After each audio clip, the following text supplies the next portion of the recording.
Hello, gentlemen. Guys, we are all back. We are live. We just went live. The intro just went off. We have both Michaels back. We have the Penner's Perspective back, and then we also have Michael McIntosh. And so the reason that we wanted to jump back on this, and me and Michael started talking about it for a minute, is because of your last entry. And I don't know if you want to give a little premise about yourself and your abilities before we jump into how it ties into the new entry, or how you want to lead it. But I'll let you jump into it.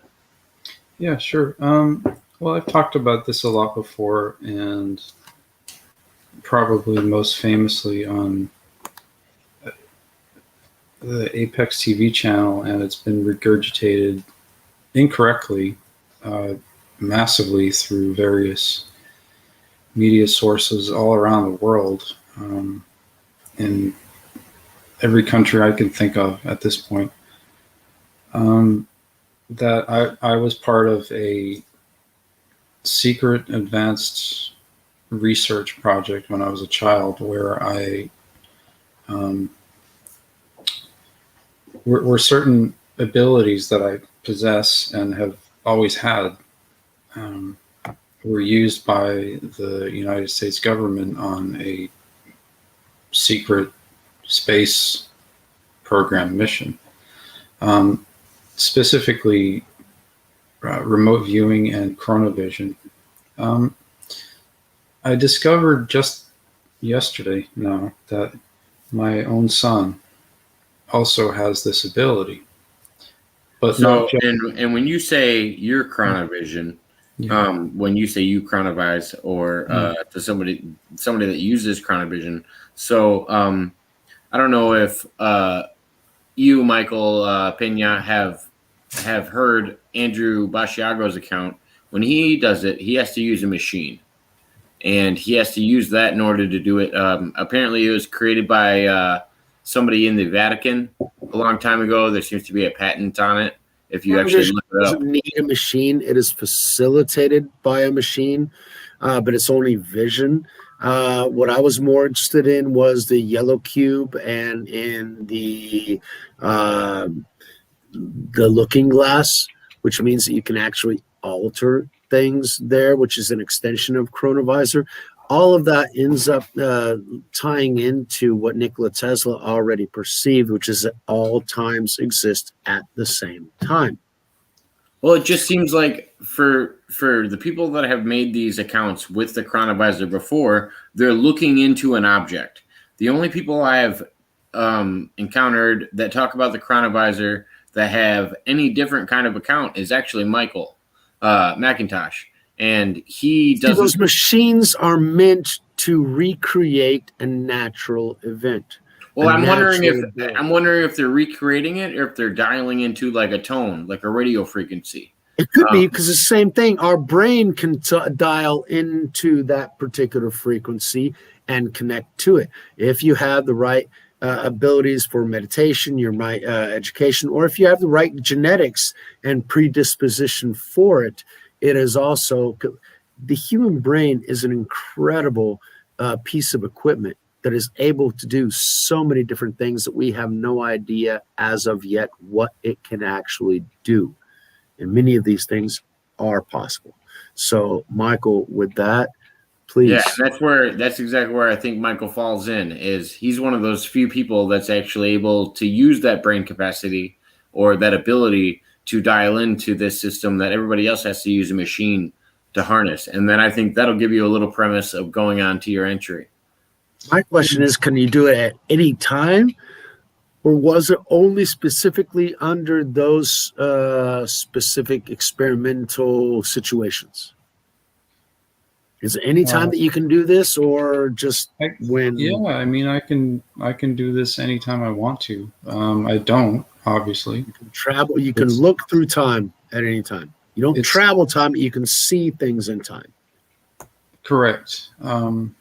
It's very tiring and energy consuming. It's exhausting, actually, sometimes. But so I don't do it. Gotta go to another fucking dimension, man. Of course, it's exhausting. Yeah, so I don't do it unless there's a reason to, generally speaking. But In What which would those ways is it, reasons be? Michael? In sorry? which ways is it? I was going to ask. In which ways is it taxing? Does it, do you get like a head rush? Do you get like a nosebleed? Is there like pain that you feel through You're your just body? drained. Yeah, I get really physically tired, mentally tired, and sometimes it just feels like all of the energy from your body is leaving.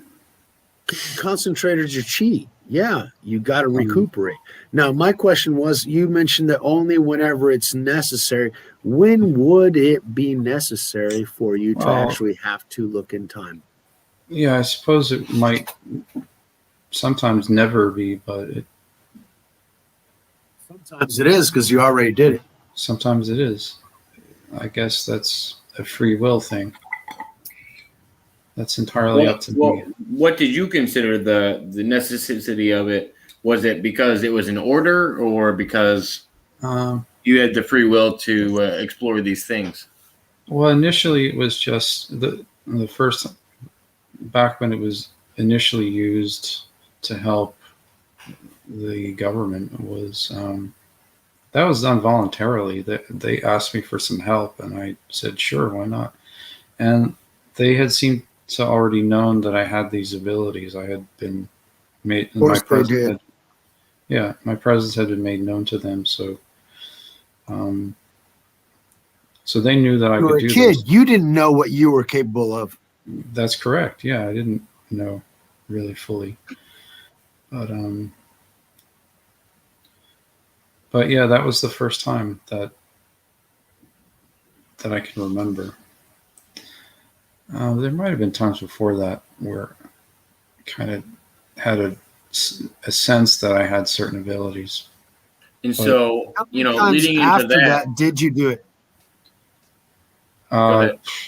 I don't know. I mean, it's 41 years ago now, so it's hard for me to know exactly how much that's been used and how much it hasn't, to what level and whatnot. To count it all up, it would probably be a lot. Sorry for the metrics. Jake, you had a question. I was going to say, so now that we've got how you chronovized, let's go back to what we were jumping on with your story of your entry and how it involves with this. Yeah, well, this is just the first time that I really sort of figured this out from my own personal experience and the experience of my son. Is that I believe these abilities are indeed genetic, because I think my son has inherited them from me, and possibly as a combination of my wife and I. She may have certain Training him for that?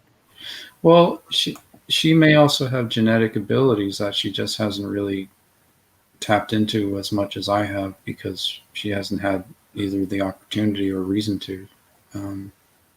But she is from a similar genetic background as me, so it might be. But are you training your boy in that?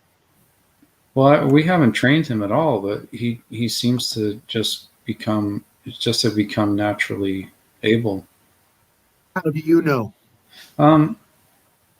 Right, because he explained to us an experience that he had, and this is what was written down in the journal here. It was a dream that he had, and it wasn't just any ordinary dream. It wasn't just sort of some sort of like random dream. It was very clear, and after it was explained to me, it helped me to realize that he's actually sharing some information with me, and subsequently maybe with everybody, about something. Information from another dimension or another time? Not another dimension, but another timeline. Which time was he visiting? Well, and not even one timeline, almost multiple timelines, it sounds like. Which ones was he visiting? Well, he wasn't visiting. He just sort of became. It became his dream. Yeah, well, like the chronovisor works, you're observing these things. So he was observing timelines. He was observing this time, but in a timeline that we have avoided, basically. Holy shit, he found another dimension. All right, you got to expand on that one, buddy, because our dreams are visions into the ether. So he was able to tap into other timelines. Now I'm interested in knowing what your boy saw. Yeah. Well, I don't even know if it was other timelines. It sounds to me like the way Michael had explained it was he had visioned possible outcomes that weren't necessarily the one that we were going to follow. But until we fundamentally create our reality, it is still a probabilistic state. Yeah. Everything is possible until we do what we do.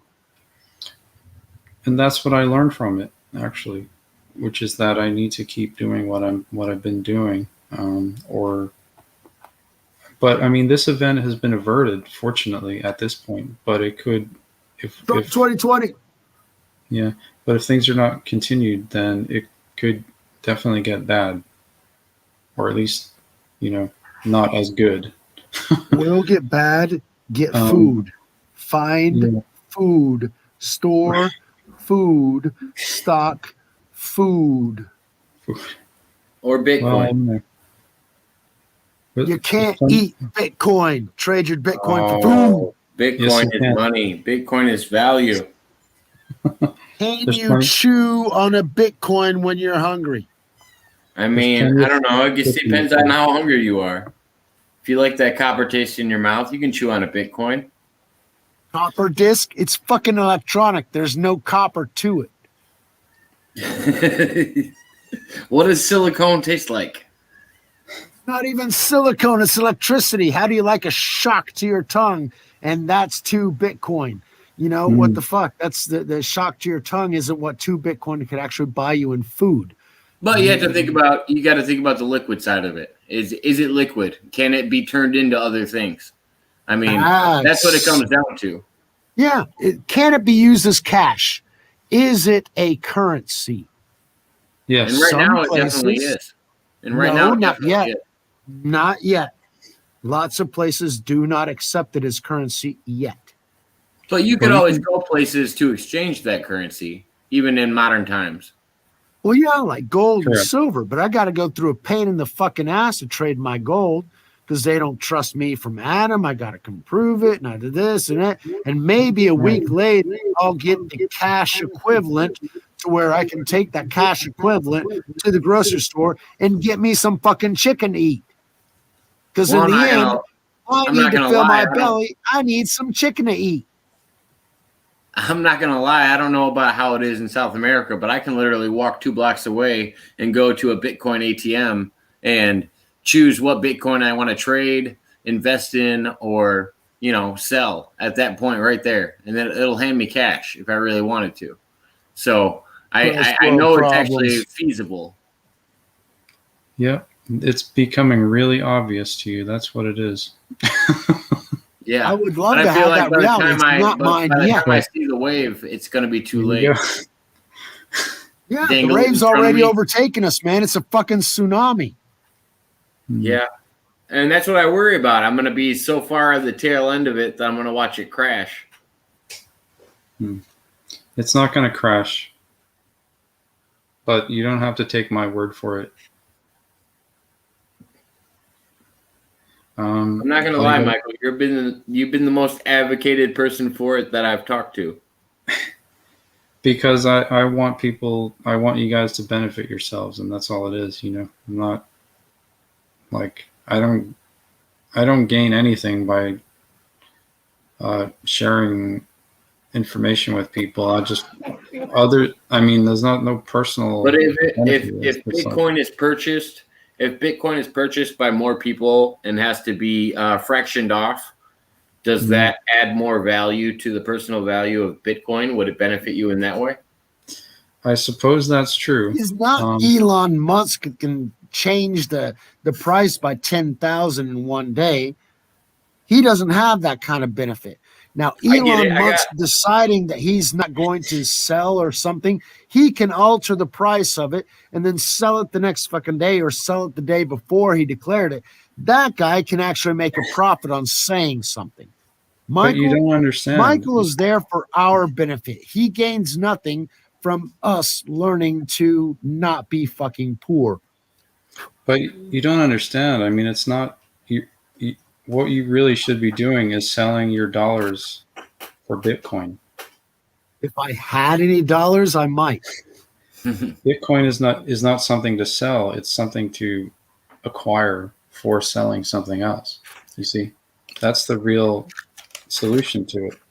If somebody told you, Michael, that they had a certain amount of Bitcoin and they wanted to know how long to hold on to it, what would you tell them? Don't sell ever. Period. You think it's going to be that resilient over time? Oh, it's going to take over everything. It's inevitable. It's absolutely unstoppable and inevitable. It's the same thing I say about my land, about the farmland. Because to me, land. But then again, that's the same way that the prophet of the prophet of Omaha, I guess, said, "You buy and you don't sell. You hold and you influence and you increase your influence by holding more and more and more." Yeah, but at some point, you gotta buy fucking chicken to eat. Well, I own a lake, so it has fish in it. I'm coming to visit, Mike. Well, that's the other thing is, I mean, just like we were talking about, I mean, if you're going to invest in something, I'll fly. Send me. I'm going to go visit, man. We're going to go fishing. We're going to go fishing. That's the other thing I was saying, though, is if you're going to invest in something that you can liquidate if you needed to. If you really needed those funds to feed yourself, if you really needed those funds, you could cash out Bitcoin. You might not get the same that you'd cash out in 20 years, but you'd still be able to cash out at this point if you wanted to. To be honest with you, Bitcoin be easier to cash out than your stocks or bonds or anything else, even land. I mean, land will take you fucking forever to sell before you actually get money. Like my mom used to bitch about my dad, you can't eat bricks. Now, Bitcoin is a lot fucking easier to get rid of than a bunch of bricks. Well, and Michael, I think that depends on the market too. I think if you sell it to the bank rather than holding out for the individual to buy, you'll get a lower price. But at the same time, I mean, you get what you pay for when it comes to things. I really do think. If you were to sell it to the bank will fuck you over. I agree. You'll get definitely less value, but they'll pay you immediately. But when the value of what you're measuring the purchase with is wildly tamperable, when it can just be corrupted, it doesn't matter any longer. You can't measure it with that standard any longer. You have to throw out that standard and find a standard that actually is unalterable. And do you think Bitcoin will ever be backed like the financials in the US? No, I think Bitcoin will back other things. Exactly. You're going to have backed. You'll have Bitcoin. Gold, silver, copper, and Bitcoin. You already do. And the reserve currencies will be based on how much Bitcoin, how much gold, how much silver, and how much fucking copper they have. Exactly. And that's how much countries will invest to be involved in that. They'll just trade out their hardware for software. Tell us how much they've already invested. You told us at the end of the last live how much the U.S. Central Bank, the European Central Bank, and the IMF already have invested in that little token. Yeah. North Korea has 30,000 Bitcoins, which makes them now one of the wealthiest countries in the entire world. Just so you know. That's why everybody's scared of North Korea. It's not the fucking nukes. It's the Bitcoin. Holy shit. It's absolutely the Bitcoin now. That's for sure. It's definitely a future risk that people are assessing. Yeah. I mean, And- it's interesting to see that North Korea was intelligent enough to get involved on the ground level. Yeah, To that's go gonna into really help them. anything that's contrary. That's why they got in on the ground level. Here's the thing, though. Bitcoin is going to replace countries. People don't even realize that. How so? Well, when you think about the fact that Do you think Bitcoin will financially back companies? I mean, not companies, countries in that sense? I think what's going to happen. Whoever owns is that- Bitcoin will own the countries because they'll own the debt. well, there's not going to be any countries because governments are just not going to be able to enforce taxation because people are What going is to the government? If not by the people. If the people don't approve it, then it doesn't exist.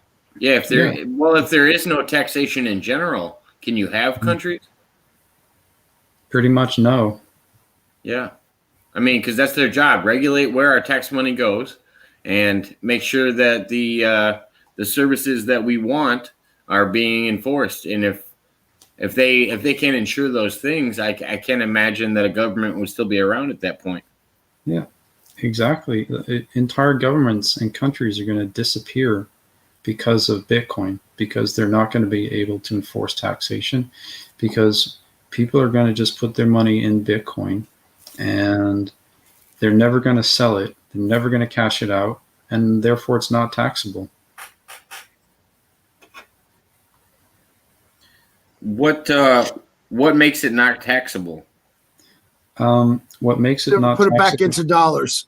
Don't I'm saying convert if it back. say Bitcoin at one point has to be monitored by servers in the U.S. Yeah, but still, you got At what point the- can you start monitoring for the services that you're offering with Bitcoin? yeah. But see, you've got the gain taxes, but the gain taxes only come in when you get the gain. If you have a certain amount of Bitcoin, but you never sold them off into dollars, your dollar gain is zero because you still spent what you spent. You haven't gained anything, so they can't tax you anything that you gained in dollars because you didn't gain fuck all in dollars until you sell something. And then you get taxed out the ass. So you don't ever sell it, and then you never pay taxes. That's how it works. Sit on it. And you use it as a currency instead And of the when dollar. it grows enough to where 1/100th of it can actually pay your chicken and bills for a year, you ain't got to do shit because it's still fucking growing more than what you need. And that is the objective of an investment. Well, and I Yes, think the people that's what involved in Bitcoin, I feel like the people involved in Bitcoin would want people to cash out at some point because that makes their value go up. That makes people want to reinvest in People it. in Bitcoin already got their money. Fuck what happens now. They already got theirs. They're happy. They're Yeah. singing to whatever. They already got theirs. Whatever comes now is ours. It's the bonus on the top of the fucking cake. Not ours, because I ain't got shit. Michael has got evidently fucking tons of Bitcoin. I ain't got one. What is that? The South Korean version of 1/1000th of a Bitcoin or some shit like that. The Satoshi, There, The- Satoshi. There you go. 100 millionth of a Bitcoin.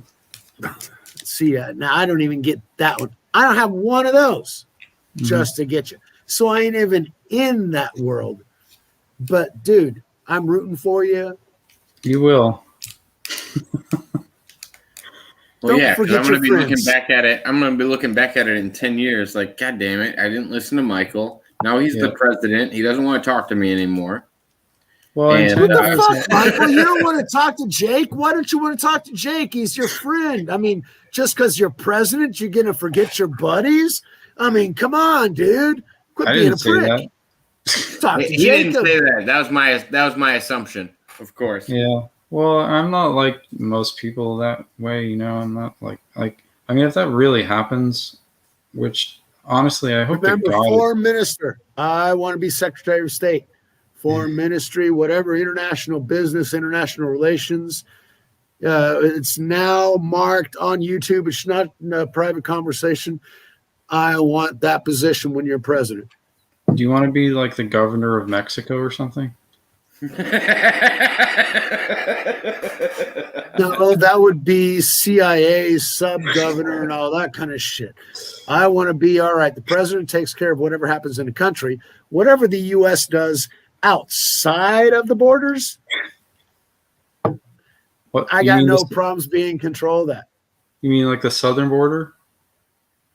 At the south, at the Southern, south. northern, eastern, western, anything No, he outside. definitely has to. He definitely has to handle the Canadian border. The That's where we're southern sending. border at the south of Canadian Mexico. border, it is. No, the southern border isn't a problem. We just integrate. The southern border becomes the border with Guatemala I because just that think we border is should- a lot smaller. That border we can control. So I if we just think we just should move integrate Mexico and make the just a little border bit lower. Guatemala, you know, there between North America and Central America, it's a lot easier to control. Absolutely. What You should know be a what my little biggest bit lower, problem with the Michael? border is? The border wall. My biggest problem with the Mexican border wall is that it's way too far north. Because it's You on have a US lot of because Mexicans it's to on battle US because soil? they You wanna- think it's too far south. Because some believe that that border should exclude California, Arizona, New Mexico, Nevada, Michael- Colorado, and Texas. Michael, are you Some- saying some that do. you're going to take over that land in between if Some- you are some president? think that.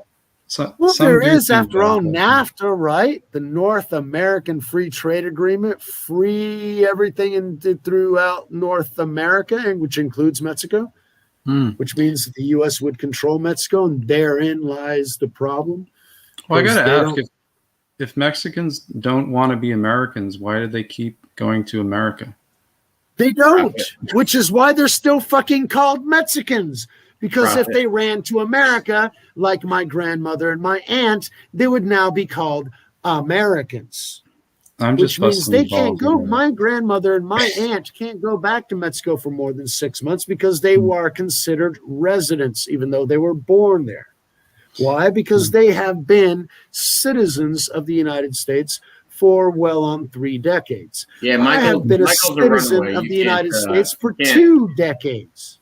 Michael's a runaway. You can't take his opinions on the U.S. 100% seriously all the time. As a runaway, I don't know. I was joking with you, of course. I was going to make a joke with you the other day. I'm when a you were patron. talking- I'm not a runaway. I just recognized the enemy when he was on the corner, and I'm waiting for the batter to come back home. You know, What that's, did you call? What did you call yourself? You called yourself a Bush what? Yeah, Oh, the pause. no, because I forgot the actual word, but you're absolutely right. Yes, I am. Exile, a Bush exile. Yes. What would you consider? What would you consider an exile? Do you think he exiled you, or did you exile yourself? There were things about the lifestyle and the programming that bothered me, but I was willing to compete because I was always on the top tier and first level on everything. But I saw how tiring it had been on everyone else. And I was given an opportunity to follow a goal and a dream that I had had, that was not going after money, but what money could, what is it, what was the reasons why people wanted money? Okay, so I wanted to go after those things that were the reasons why, which is covering, roof, a chicken in every pot, a car in the garage, and a white picket fucking fence, whatever. Mine is a 2 meter, which would be 6 feet, 7 foot wall. I've actually got 22 foot drop behind my house. So yeah, this is top of the hill, kind of king of the mountain type of bullshit.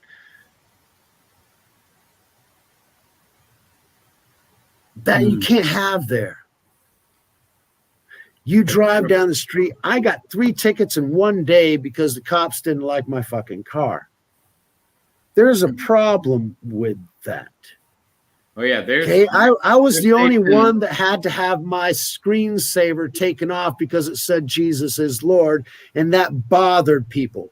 When I had a Wiccan behind me, a guy coming up in hot pink shorts in front of me, another woman who was, basically giving googly eyes to another girl that was working over there, and they've got all the stuff, but my phrase on my screensaver says Jesus is Lord. That is offensive to most. I found that problematic and offensive. And I didn't like when I was in college, the political correctness and the let's be safe with our words bullshit went, because nobody was fucking safe with me. And look how I turned out, motherfucker. I'll take your words and I'll shove it up your ass. That's just me, which is why I'm stuck in the middle of my little forest and I don't try and deal with too many insolent people. I do what I have to do and what I need to do. But that was an objective 30 years ago. Okay, now where am I? I don't have debt. I pay relatively low taxes because my income is fucked. I have what I need. But that means that I don't pay anything. All right, Michael, you got me on that one too. I'm still worried about water. I'm trying to get my own. I've got rainwater. I already accumulate it. I'm just trying to pay for the storage and filtration system to where I'll have water for my pool and my house and drinking and everything else. And I'll have photovoltaics. And so what do I need from anyone other than food? I'd have electricity and roof. And those are the things that people pay money to have. Those are the things that I tried to do. Now, I got fuck all for liquidity because I make shit for cash. So, paying the overall bills, that's a whole nother story. And my wife takes care of that because she's fucking brilliant and works her fucking ass off. That's a whole nother story. I do actually pay some taxes because I get some fiat currency payments, but I'm hoping you got to buy the chicken, right? You got to buy the chicken. I can do that. Doesn't matter, I mean, I can pretty much live on Bitcoin, but like certain companies that I've dealt with pay me in various like dollars, pounds, euros, etc. This is what you want. They'll give away what you need. But I wish they would pay me in Bitcoin. They could eventually. You could require that. Yeah, and that very soon will be. Maybe at the same time they know that it's a better value for them to pay you in a different currency. Hey, Jake, for your channel, you should offer people to be able to, subscribe or, pay their put in their comments or whatever. They could also pay you in Bitcoin and that sort of thing. That should be something you open up on the channel. That would be fantastic. Open up all the probabilities and possibilities. Why not? I mean, Michael's absolutely right. Things are going to go to cryptocurrency, period. The one that is already the preeminent number one is Bitcoin. Now, let's hope that Bitcoin isn't Yahoo and that some other Google doesn't come up later on to sort of circumvent the first finder, which usually works. That's not going to happen. Because considering that you got dog whistle, dog storm, whatever the Dogecoin shit that was going on, and all the others, they're also ran. Everybody already recognizes that Bitcoin is the bitch to beat. So that's where it's going to be. And the bitch to beat ain't even going to be able to be matched by fiat currency. It's going to be running against the base realities of that which cannot be produced, which is gold, which is silver, which is land. Okay, those are the things that were always the reserves of value. And now you aren't putting your money in absolutely anything else other than this particular piece of new virtual digital land. Correct. And the more people run after the land, the more it's going to be valuable.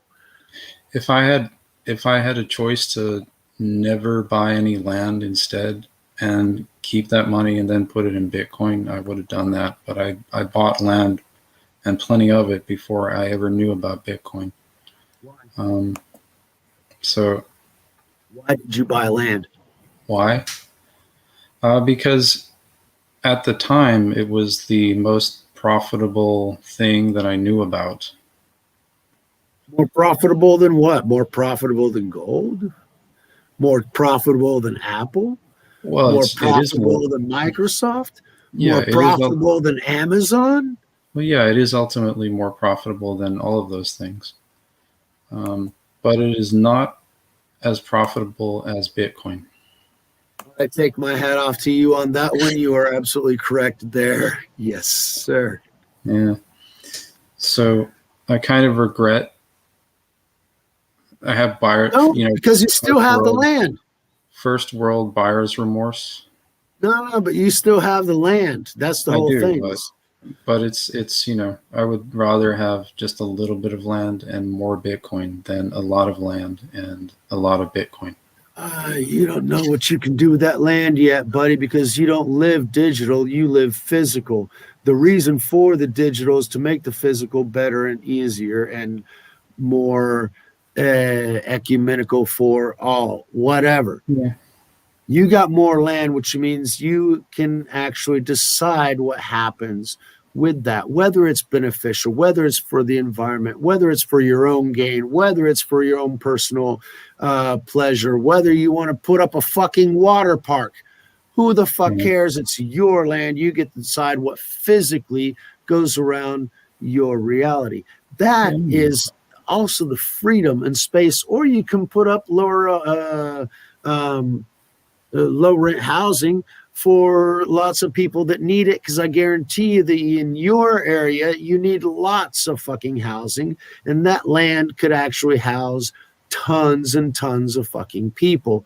I guarantee you contractors down here that could turn whatever plot of land you have into 3,000 people living there. I guarantee you. They make. My brother-in-law is renting out 15 square meters. What is that? 45 square feet. That's a bedroom, a kitchen, and a bathroom. Period. Yeah. Yeah, he turned a one-family home into 5 rental apartments. Yeah, but Bitcoin's even more profitable than land. No, I understand that. But what I'm saying is that if you wanted to turn your property into something that would be beneficial to humanity, yeah, those are all possibilities. But all of those are simply possibilities because you have that. If you didn't have the land, I could buy that with Bitcoin, that would be another story. But you have the land and the Bitcoin, which means that you can either improve the land or add more Bitcoin later on, or whatever the fuck you want to do. You've got both right now, and that is one of the best positions to be in. So my congratulations, Mr. McIntosh. My hat's off to you. It's a lot of fun. I don't really think a lot of land really needs to be improved. I think Detroit needs to be improved, Baltimore. There's a lot of land in Baltimore and Detroit's been abandoned. Baltimore needs to be improved. Why? What has their leadership done there, and what has their leadership been? And why is there leadership? I think there's a lot of land in the U.S. that needs to be improved. Whether we're talking about roads, whether we're talking about infrastructure, that was one of the things that infrastructure, not this bullshit that they've been trying to sell us. That's got nothing to do with what it is. That's what I think. That's what I think made Trump do so well. Is he was actually trying to work on the country inside of the borders. He wasn't worried about He's what was an American. going on. He wants America greater, and that's what needed to be done. He's a businessman. He knew that's what the country needed. I've been seeing that same shit since the 80s. My dad, the entrepreneur, bought fucking Trump's book back when he wrote it the first goddamn time. So that ideology of getting shit done, but you need certain things, first world things that my dad as a Mexican recognized that you could do things in the U.S. that you couldn't do in Mexico because of bureaucracy, because of the corruption, because of the lack of the infrastructure, because of the lack of the market, because of the lack of credit, because of all those third world things that were not first world problems, that were problems in a first world country called the United States. Reagan improved a lot of that stuff, and a lot of those problems I saw because I grew up in that fucking reality, and I would read what Trump as a businessman was saying about all that shit, and I had to fucking agree because he was right.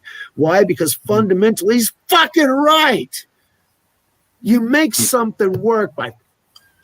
I don't got people running over my land. I got a fucking wall, period. Number one. Two, I got to make my own goddamn energy. I want to be self-sufficient here. I got to have energy. I got to have my water. I've got to clean fucking water because I don't want to damage my family. I've got to have clean, breathable air. Those are the things that I need to produce the minimum that I need to produce. As a country, that is also true.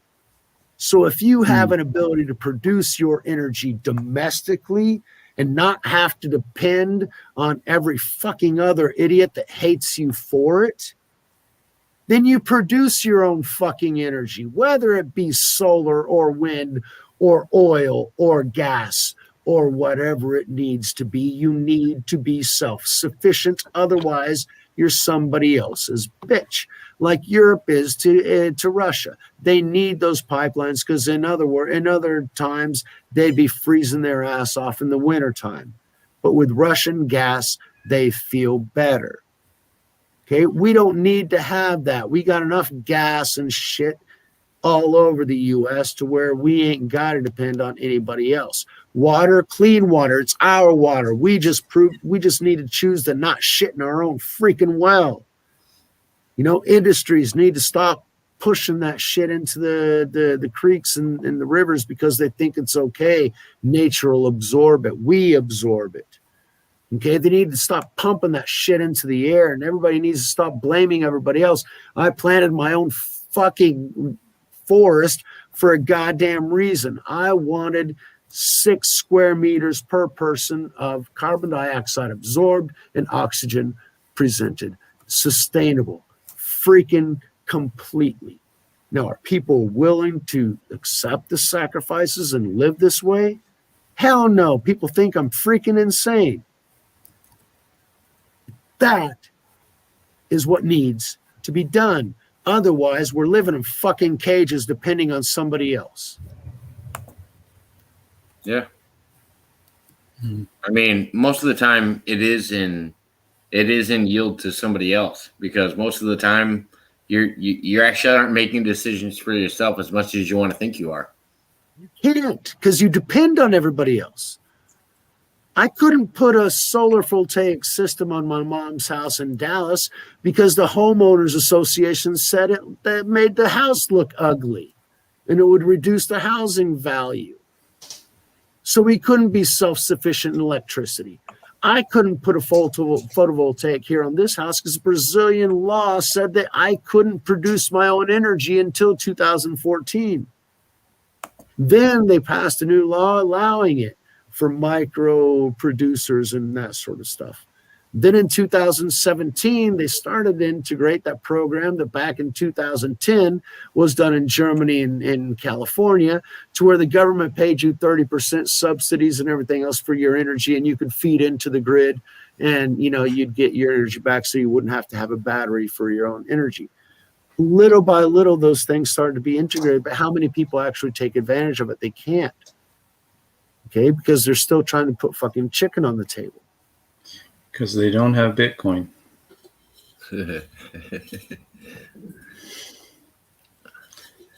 One of these times, people are going to listen, and they're going to invest in it, and they're going to jump on. I still don't know how to buy the fucking thing. Otherwise, I'll take my next freaking paycheck and I'll put it in that. Well, there you go. Let me show you. How are you going to show us? Go ahead. It's Show very us. simple. Go away, Michael. Okay. Give us some hard evidence. So, because I know you don't want to, because I have Fuck hard questions for evidence. you How do about- I buy the shit without being taken by some asshole that just wants to take my money and put it and tell me I have something that I don't even Well, fucking know I have Well, because it's I'm like, some brainwashed fucking boomer idiot that doesn't know anything from Shinola. He can give Yeah. me this little passcode that says I have something. I'm like, oh, yay, I got Bitcoin. Later on, whenever I try and cash in my fucking Bitcoin, the guy says, what the fuck is this? This is my Bitcoin account. This is a fucking dance of a baby going, and I didn't fucking know because I'm an idiot. So how do I guarantee myself with this crypto fucking currency? It's where I'm going to put something green in the US or whatever into this other reality. How do I not get lost in the bullshit? Well, keep it simple and test it out first, you know. Don't just dive all in. Make sure, like, test it out first, like anything. Start small and test it, and then make sure that it works. And then once you realize that it works, then you can go from there. But the thing is to first understand how it works. Ultimately, that's the key Michael, thing. I've got 100 questions for you about Bitcoin, and Okay. I don't. So when I say I'm looking for hard evidence, Yeah. Without giving away too much information, Mhm. do you own more than one Bitcoin? Do I personally? Yes. Uh, Are you that far invested, or are you not that far invested? yeah. It's He's not going more- to tell you how many because otherwise he's fucked. I didn't ask He's how got many. some Bitcoin. Didn't ask. That's No, I'm not specifically worried why about I didn't ask how many. Do you own more than one Bitcoin? Yes. Okay. I don't need any. You don't have to elaborate. No one's asking you how much money you have right now, but I want to know that you're that invested in it that you followed it that far, because I think there's a more lot of than- people that own fractions. More than two. Well, there's a lot of people that own fractions in general. Yeah. He got in early when he actually could get enough. That's why he doesn't have to worry. My problem is the tsunamis.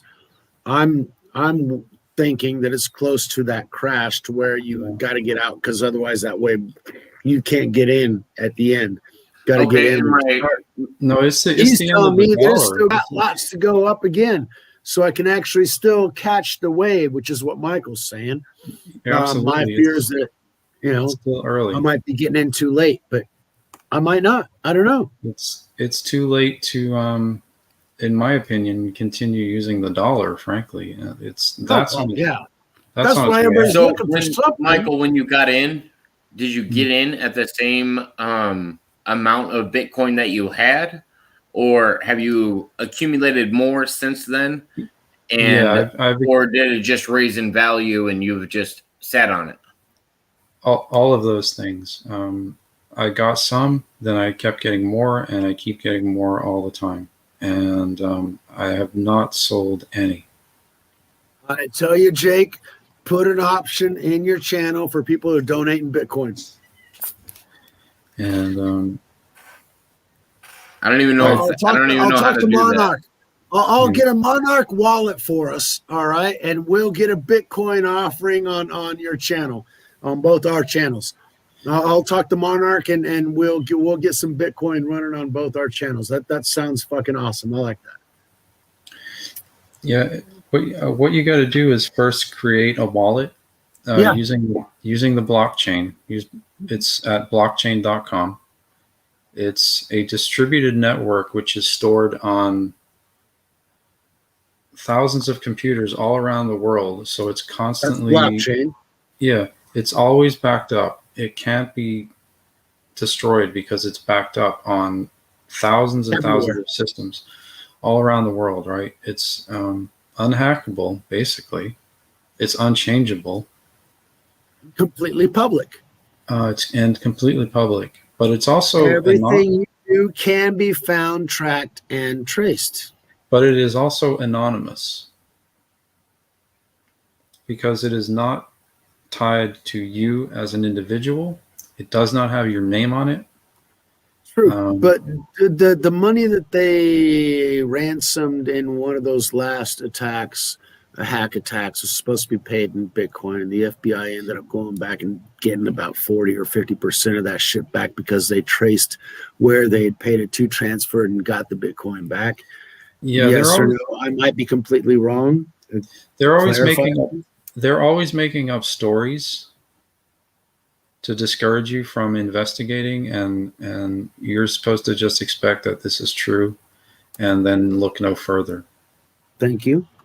So looking further, looking further, you'll see that that's basically a cover story and a form of discouragement. Basically, it's FUD, fear. What does FUD stand for? Fear, uncertainty, and doubt. And there's a constant barrage fundamentals of control. Yeah, and there's a constant barrage of FUD when it comes to especially Bitcoin, because they don't want you to have it, because they want you to be under their thumb financially and thus controlled and be their forever servant, right? That's what the lizards prefer. Yeah, that's what they want. And I think that's even why all these lockdowns and things have been happening, because they don't want people talking to each other. No, actually, it was written down. They speed up the process because they feel that the end is nigh, and they have to get to their objectives before their objectives are no longer possible. Too bad. They lose. Fuck them. However, we got to survive in the meantime. Yeah, and it's like that. There are 10 stages of grief once you realize something, and they're in the panic stage right now. There's 10 of them. There's the last one is hope, right? Acceptance. And the final one's just acceptance. Now, once you get to the, what's that? Once they get to the point, I'm fucked. Yeah. Whatever. Once you realize that hope is kind of pointless because it doesn't accomplish anything, you accept what is real and you base it on fact and just fact. There's no emotion involved. And then you're dead. Yeah, you don't have to be dead. You can just be acceptant of what's real. Acceptance of death. Yes. I was twisting your words there, Michael. Fucking play with me, man. You could be acceptance of. It could also be acceptance of the fact that you're meant for something better.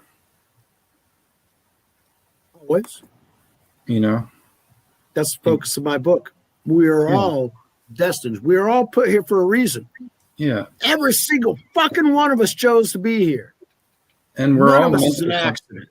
Yeah, and we're all meant for something better than this, not just this, Do you think we all made wrong choices that made the options that we see worse than what they should be because we made the wrong choices? We can go back to making correct choices and make our destiny and the possibilities and probabilities of our destiny seem better than what they are by making better choices. Michael Pena, do you think we chose where we are today by choosing where we wanted to be, or do you think we made decisions that placed us where we are today in the lives that we're in? Yes and yes, and yes and no, yes and maybe. Yes, we chose to be here. That's why we were born in the way and the parents and the place and everything else we were. There is a high probability of achieving your destiny. There are certain directives. However, those probabilities and possibilities are expanded, and the decisions that you make end up defining different destiny trees, paths that you end up walking down depending on the choices that you make, and they may be and usually are very divergent from that original destiny tree for which you were originally ordained or destined. Why? You will always be feeling that nug and push and willingness to be in that direction, because your essence, your fucking soul tells you that's where I want to be, that's where I need to be. And anything outside of that is fucking torture, a result of the choices that you made through logical reasoning throughout your life. It had to be that way.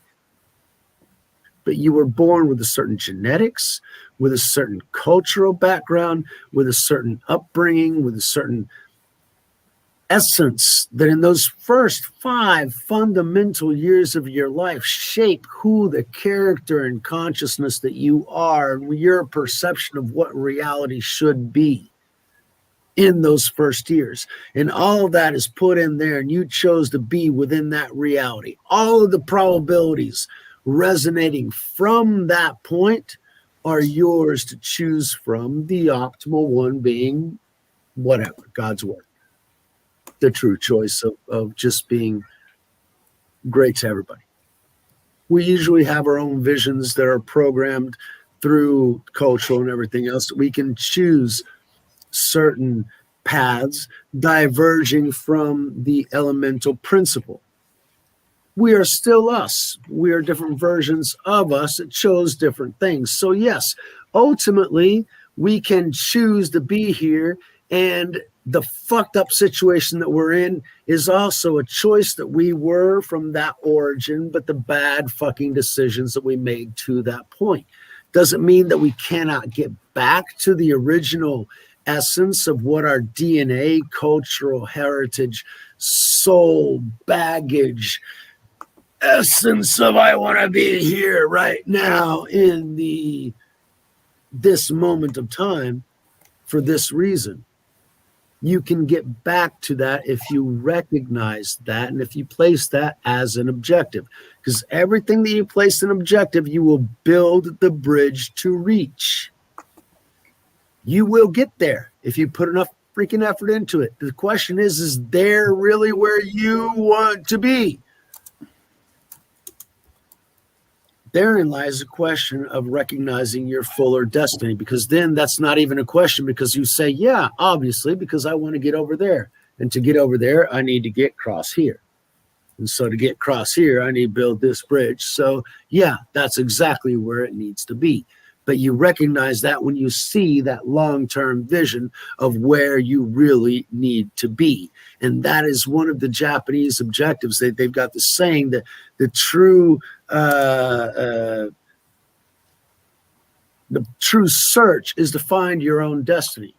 So they say, all right, it just happens to coincide with the shit that I found. So that's great. I end up fortifying my own perspective with shit that they say. Great, whatever. When you find it, you find that peace of mind that this is what you're a farmer, a great farmer, great, fine, fucking ottimo, fantastic. Do that, be the best of that, do that in the way that you know best, and be happy with that. Be the best at that, and do it for him, not for you or anybody else. You're doing that because you're great at that, and you can help somebody else with that. Excellent. Whatever that may be, that is your that. Your that is the reason why you're here. You're the only one that can do that. And it's valuable somehow, somewhere, and in some form, which is why you're here. Well, anyone I'm can still trying rent to find a what private. my fucking that is. Anyone can do what I do, which is rent a private jet for the weekend. I can't. You say anybody. I can't. I'm not anybody. You just need some Nobody. Bitcoin. Oh, anybody with Bitcoin. Yeah, okay.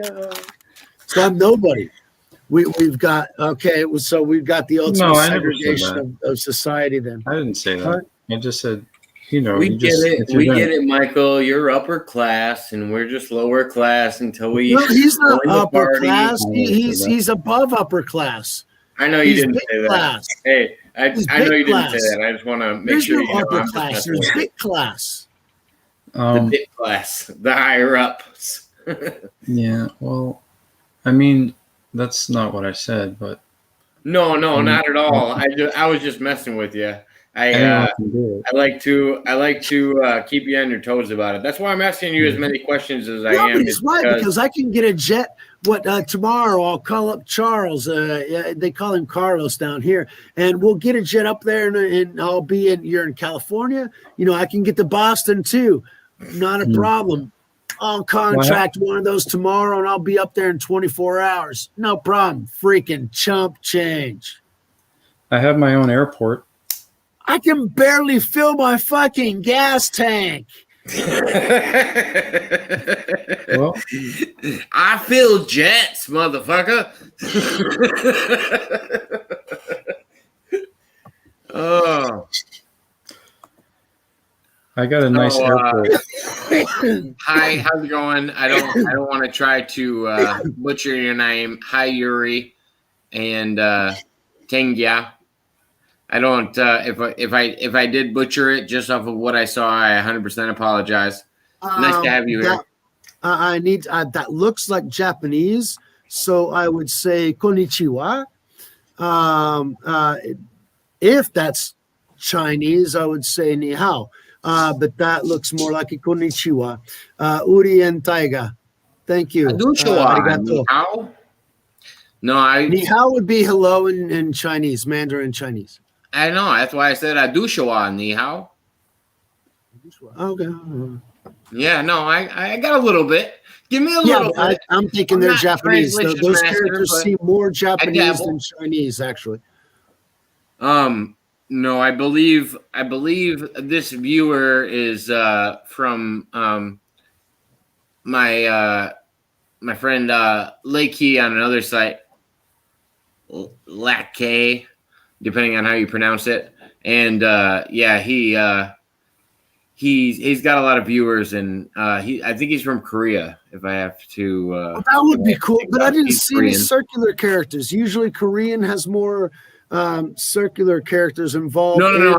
I don't believe that the name is in Korean. I'm not making that claim. I do believe that's the page that they came from was a different site. No,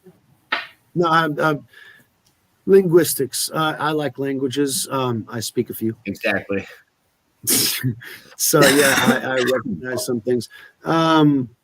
The globe, the world, the way the world works, world economics, world history. I mean, that's always been my focus. And there are things that everything ends up tying to that has. Anyway, Bitcoin. How can I get Bitcoin today? First of all, open a wallet with the blockchain, which is easy. You go to blockchain.com. Well, it's blockchain. What does that mean? It's a digital now, wallet. Do I store that on my cell phone? Do I store it on my computer? No, if somebody hacks my computer, can they hack my wallet? No, don't store it anywhere on any device. Michael, try to give us layman's terms, in case any viewers don't. Because I don't know enough about. Because I'm a fucking idiot. I'm trying to learn this shit myself. So yeah, walk me fucking through it. And if any listeners are out there, this is not financial advice. We're not financial lost in Brazil, just shooting the shit. So fuck it. We're learning things. YouTube, sue me. Fuck you. Get whatever the fuck you want. Anyway, how the blockchain.com. That's how I open a wallet. I can't store it on my cell phone or my computer then where the fuck do I store this thing? Because it's digital. How am I going to interact with it if I don't store it on the computer or where would I store it? Well, if you stored it on a device, it could more easily be hacked. And you don't want that. You want it to be unhackable. So what you do is you create a wallet on the blockchain using the website blockchain.com. It's stored in the blockchain, which is saved on thousands and thousands of systems around the world. Not just on yours. It's already out there. Yeah,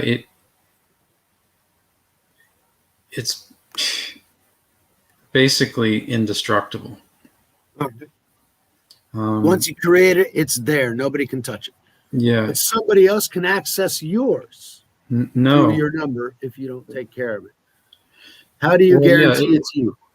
So you don't want to put it on a device ever. And if you use a device to access it, you want to immediately wipe that device. Use a system cleaning app or something like that, so all of your information is deleted from that device, just to make sure that it to limit the ability of anybody to ever hack it ever, period. Just to be really cautious.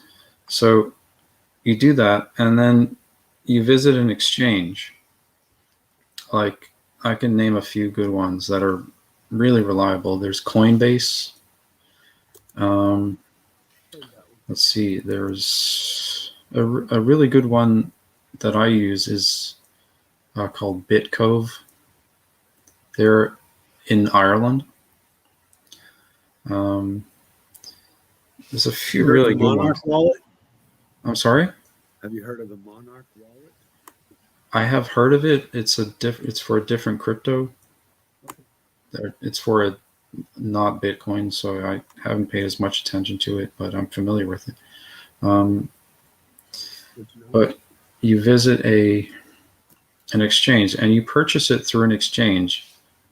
You make the purchase with your bank card, your bank account from the exchange, and you provide the wallet address to the exchange, and they will send the Bitcoin to your wallet.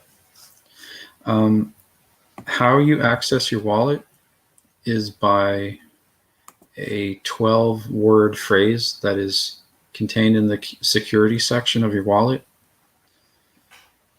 and your email address. You can access it with your email address as well. So what you need to do is write down that information and hide it. Put it somewhere that it can't be buried in the backyard in a box if you want to. You know what I mean? Do something really safe with it. And that's it. It's very simple. And just keep it there. And it will grow. It will grow. It will grow. Put as much as you want in. You can keep buying more and keep sending it to the same wallet. You can create new wallets if you feel paranoid about putting it all in the one place or whatever. And that's it. And you just watch it grow. It's very simple. It's so simple that it's like basically an idiot can do it. And the thing is, well, that's the same thing as investing in a stock. The problem is that with a stock, it can grow or it can fall. However, with Bitcoin, you're basically saying that it will always grow. It will absolutely always grow. It's inevitable. Like land, there's nothing, you can't make more of it. So it will grow. There's what, 21 million of them? Not even yet. Not all of them have been mined yet. Are you familiar with the mining process where they're created? Kind of, sort of, but really over the top. Just what I've heard. So enlighten me, please. So by the year 2140 or somewhere around there, all 21 million of them will have been mined. But right now, about 90% of them have been acquired already. So we have. Michael, has anybody lost value, or do they still own the same coin amount they initially got in with? Yeah, it doesn't go away. It's not. If you bought no. My question is, if the value rises, does your stock investment change? Because that's how I think of it. Your actual amount that you're holding, does that change if the value goes up? No. Okay. I didn't know if they turned you into a fraction of what you formerly owned. Whatever quantity you have. Now, the thing is that not everybody can get in with one full share, one full Bitcoin, because it's too fucking expensive. So now they're willing to sell fractions of a Bitcoin to allow people to get in. So you don't have to put in $35,000 to get one. You can put in $200 and get a fraction and watch that fraction 941. not grow in terms of you're going to get more fractions. Your fraction is going to grow in terms of fiat currency. Exactly. Okay. So the fraction that you have of that Bitcoin will remain the same regardless. But the value of that fraction will only grow because that stays the same and everything else inflates. Yep. Okay. That's the way fiat currency works. Everything else inflates. That's why people invest in gold and silver. The problem is that the fiat banking system is also maintaining those artificially low because otherwise they'd have to have more reserves. Whatever. It fucks up their system if something else can be used as a base, as a reserve. They prefer their fiat currency and petroleum and everything else as a reserve, our demand for it as a reserve, than a real reserve. Now, the problem that they have with Bitcoin is because there's demand for it. People recognize it as a store of value and a way to grow value. As Michael was saying, I'm not sure. Whatever. I'm not a financial analyst. Fuck you. Anyway. However, people are putting a demand for this, and the central banks are fucking scared shitless because the demand for that and the more ability for you to simply take your phone later on and take a certain fraction of your fraction of a wallet and use it. Oh, I'm going to use this portion because it's grown so much that I can take off this slight little bit of what I've already put in, and I'll put it into another wallet, and that wallet I can put on a cell phone, and I can go to the grocery store because this grocery store accepts Bitcoin, and that other supermarket accepts Bitcoin, and that other pizza shop accepts Bitcoin. So I can take my cell phone over there and pay with my Bitcoin, and I don't have to use reais, dollars, rupees, rubles, yen, yuan, euro. Basically. And that's where it's going. I mean, the entire country of El Salvador, for instance, if you guys know anything about that, their president did some really worrying things after that. I was excited after they turned everything over to Bitcoin. They were on the dollar, and they had been a dollar for Bitcoin. They integrated Bitcoin to the two, but their government did some really worrying things last week. I need to double check with that, but I think they're starting to twist things. It's El Salvador is worrying me again. That's something to keep an eye on. But yes, they went to Bitcoin among many others. There were if not 13 countries that accepted Bitcoin in some way, shape, or form. Yeah. I mean, the central bank controlled media is obviously going to tell you that these countries are doing something wrong and there are problems. Orange man bad, Bitcoin bad. Stay with oil. Of course, the central banks are going to push that narrative however they possibly can because they're basically dead, and they want to perpetuate the illusion that they matter. When they don't, their day is ended. It's over for them. They just have not. In Portuguese for that, já era. They're in that panic mode still. Yep. And they're gonna have the hope mode eventually, and then after that point, it's just gonna be like, okay, well, we give up, we accept, and because they're not gonna have a choice. The problem is it's really going to be hard for them to accept because the outcome for treason is really, really harsh. Yeah, well, too bad for them, right? On your own here. We're not here to enable, baby. We're not here to enable that type of insanity. We're here to come up with solutions to prevent that type of insanity and implement them. Very much. which is what this is. It's about integrity, about being open. It's about being honest, about showing people. It's about promising something and doing it. It's about showing people what you're doing so they can pay attention to where their fucking money is being spent. It's our tax money. The government is there at our behest. We are not beholden to them.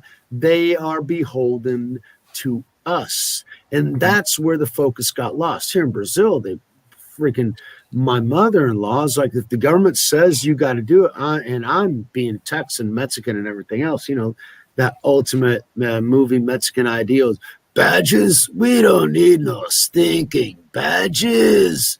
Yeah, you're right. What the fuck badges? Why the fuck?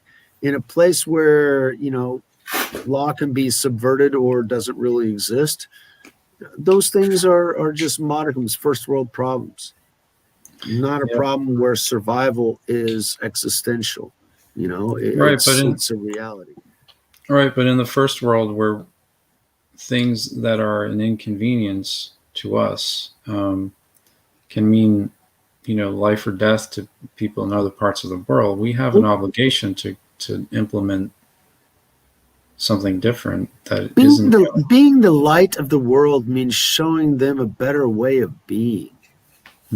Okay, and then that's the ultimate objective. It's setting the example. It's not being the what was that forward when he was the basketball player that went to see Kim Jong-un in North Korea. What's the name of that guy? Dennis Rodman. Thank you very much. Dennis Rodman. Great fucking basketball player. Awesome at what he did. Freaking tattoos.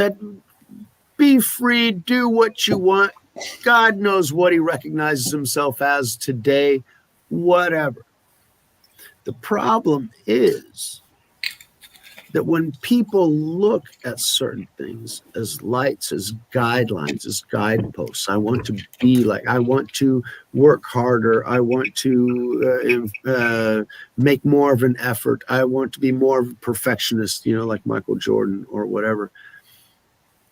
Whenever you become that beacon, people will tend to follow what that beacon says. And the problem with Dennis Rodman is that beacon is just fucking out the woodworks. Dude, so holy fucking shit! That guy went off the fucking rails. And what I'm talking about is the U.S. is becoming like Dennis fucking Rodman. You can't be a light to the world when you don't know what to fucking identify yourself as. Well, we've had a lot of negative influence in that regard for sure. It's China trying to destabilize who the U.S. is, because when we don't know, they come in and beat everybody's fucking ass. Yo, bitch, wake the fuck up. That's because most of the time the U.S. is either trying to self-identify or have somebody else label them and then tell them that their label's not right. I'm sorry. I don't want to be a pain in the ass. I don't want you to think I'm an asshole. When has the U.S. never wanted to be a pain in the ass, though? No, I don't think that's their push. Yeah, well, whatever. Seriously, So, Michael, I went back and I watched the last after-hours show we did, where we had that gentleman on that asked a few questions. It reminded me of it when you were talking about Dennis Rodman, when he asked us about Michael Jordan. You're talking to McIntosh or me, Michael? I'm talking to you. Sorry. Okay. Yeah. Yeah, it was after hours. I was figuring out the Pena perspective. I don't think I've done any after-hours shows with Michael McIntosh. No, you have not. Today is the first. With the time zone difference, I know it's harder for him. However, let's talk about Universal Galaxy. Well, no, I wanted to before we get into that was Universal Galaxy, giving a shout out to our old buddy Universal Galaxy. Oh yes, yes, that's the person I'm talking about. So I went back and listened to it afterwards because I have to give the audience a perspective. So the other day I had this bottle. I drank this much of this bottle. It's a 93 proof bottle. So what is that? That's 46.5% alcohol. And you're saying that your conversation with that guy was because you were drunk? No, not at all. I thought I was misconstruing that conversation. So when I saved it into my playlist, I put it on private. It's still on YouTube right now. It's just under private. I wanted to play it back and make sure that I threw him off for the right reasons. You did, and I would have thrown him off a lot beforehand. But anyway, it was your chance. I won't throw people off for disagreeing with me. No, it's not that. He was being an ass from the very beginning, just from the questions themselves. But that's a whole nother story. No, I agree. I do think he was having leading questions on purpose, and he was. I'm not a troll. I'm neither right nor left. He wasn't trying to be a troll. He was trying to play devil's advocate with you, because he knew where you were leaning. He knew which way to push your. That's what he was fishing for. That's what he was. Those questions were exactly to fish for people like me. Absolutely. Oh yeah, no, I agree. And they were trigger questions for people like me. Absolutely. Now, what was my end? What was the end result? Did we cut that conversation off short? No, I knew when to shut up, dude. It's not my conversation. No, I don't obviously from the questions you don't want to talk to somebody like me. That's okay. I don't think you overstepped your boundaries in any way, shape, or form. The reason I was bringing this up is because I rewatched it and I was like, oh, I wonder if I threw this guy off for the right reason. So we talked about all those other topics, and yes, you were emotionally invested in those topics, but that doesn't necessarily mean that it's a negative thing. I think it's good that you have that. It's generally negative. I'm overly emotional, and that's something that I need to work on. Yes, my bad. Well, no, you were touching with me a little bit afterwards, and you were thinking that, oh, this guy's mean, and I think there were some things that he said that were right. I mean, I have to recognize the logic in what he was saying, because after all, I don't want to be a hypocrite under any way, shape, or form. That's my biggest thing. I don't want to be a hypocrite. I don't want to say what I'm not doing. The one thing I think he benefited you with was bringing out your ability to defend your position more than anybody else. It's because he played devil's advocate with you. He was coming into the ring saying, I'm not a meat eater. Look at me. I was standing over here smiling when he said that, because all I eat is meat. I understood his stance on coming into the conversation right in the beginning. And that's why I told you, I said, oh, I see what you're doing. This is a play with words. I know what you're doing. You're trying to label every Republican as a Republican rather than a conservative in many lineages inside the Republican. Did I say I was conservative, but yet he automatically labeled me as whatever? He did the things that he said that others were doing to him that shouldn't do to him. That mentioned his own hypocrisy, and therein lies a problem which I want to avoid in myself. I don't want to do that with anyone. I don't want to trigger anyone. The reason I think you guys disagreed the most, though, is because you thought for some reason that he was against Donald. Motherfucker is possessed by the fucking devil. That's why he went after it. Because the motherfucker is lost in the world. Some bitch is going to burn in fucking hell. That's why he did that shit. I don't think he was possessed by the devil. Come back to Jesus. I do think the best way he could talk to you was to play devil's advocate with you, because it brought out your stances on things. What he was trying to do is he was trying to label you as just a Trumper. And when you answered, and that's why he knew he didn't want to pick the argument with me. He was aiming for you because of the way you were answering. That's what the fishing was. He knew that I picked up on what he was doing. It It was a fishing experiment. He was fishing. Exactly. And that's why he said, Man, he hooked my ass. oh, yeah. No, that was the whole name of his title. Like, he wasn't in the galaxy until he came into the chat with us. What was his name in the title? Do you remember? It was Michael Jordan is Michael Jordan fans are the worst NBA fans of all time, blah, blah, blah, blah. And I was like, all right, he's asking good questions. No trigger question whatsoever, right? Exactly. I knew it was leading from the beginning, and I knew what he was trying to do. He was trying to get a rise out of us, and you played into it a little bit, and that's why I wanted to premise. I do, and I always do. But my father told me from my earliest childhood that I did, and I need to control my emotions, and he's absolutely right. And I'm 50 fucking years old, and they're all absolutely fucking right. But at the same time, fuck him. But regardless of all that, bitch. You can take it. Regardless of all that, I went back and I watched the video again, and when I started talking to him about minors, I warned him once. I said, because he was trying to play a game of semantics, and I knew that from the beginning. It was about but I don't want anybody to see me as a pedo. Yeah, then why the fuck are you bringing up those kinds of questions? He was trying to bring up an argument about why law defines what a minor is. And I was like, all right, well, I have a daughter who is a minor.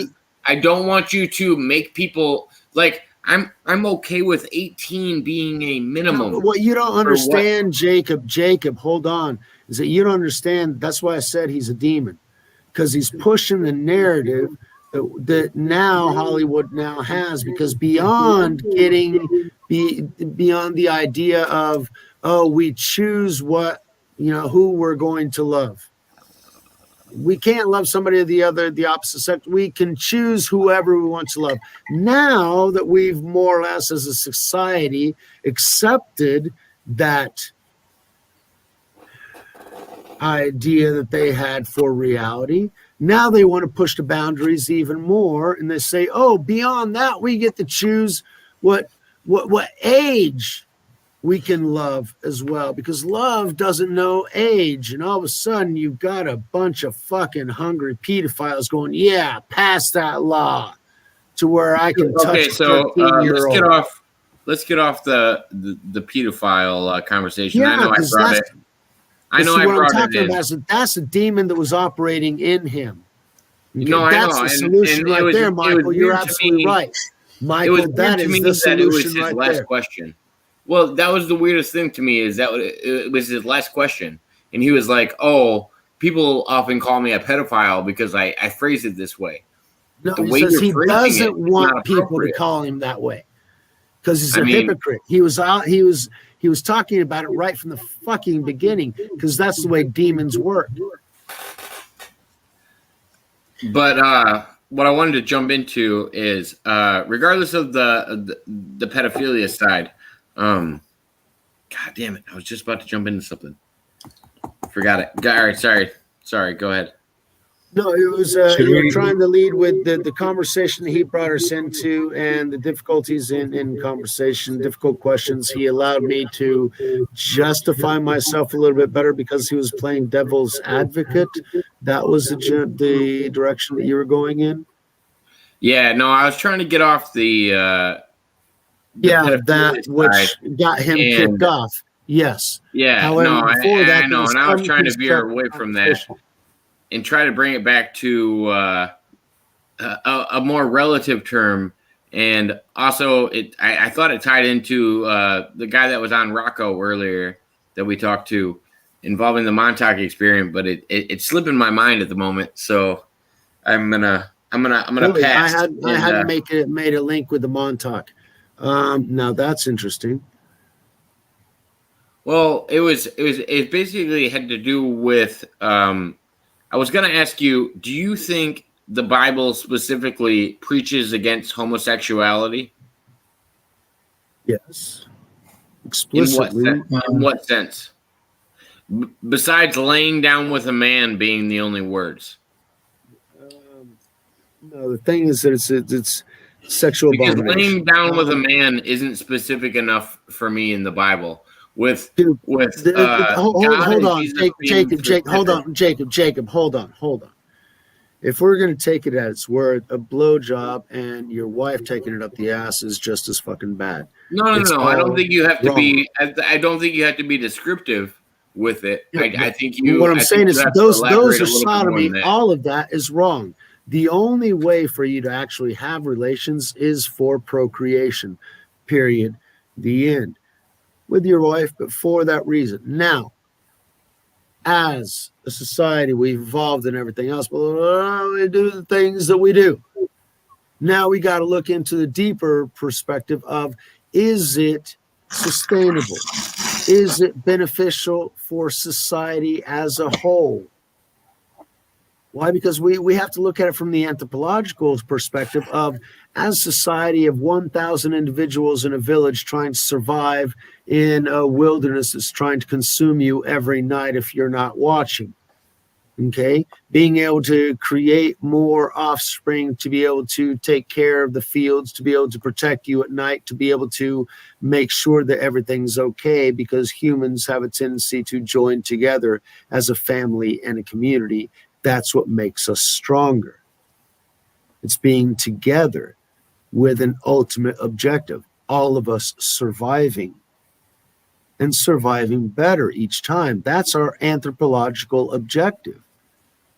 Now, my father happens to have an objective that's sustainable as well.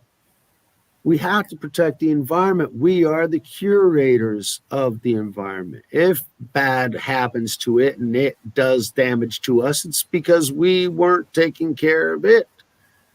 We also have to take care of family because we're mortal. Because we have to make sure that the message that we have, the things that we learned, the things that we acquired over time can be progressed over time to multiple generations. The difference anthropologically between the apes, the cheetahs, the tigers, and the humans is that we had uncles and grandmas and grandparents that actually taught the kids lessons that the parents didn't have time to teach them. They were able to go over that generational gap that we see cheetahs. I mean, I've seen an animal project where, oh yes, this mother was from that other mother, and she's part of a litter of 3, and she's got her 2 cubs, and she lost 1 cub last winter because she couldn't do whatever. That's one generation's knowledge. That's one parent trying to freaking do what they can, and she lost both her cubs. The difference between a cheetah that died off because that genetic branch died when that dumbass freaking cheetah let both her cubs die, to a genetic line that continues on, that propagates and fortifies and is able to, like Abraham, be as countable as the stars in the sky. Okay, there's a reason why we try and have a family base, a decent base. All these things isn't just to seem greater and, oh yeah,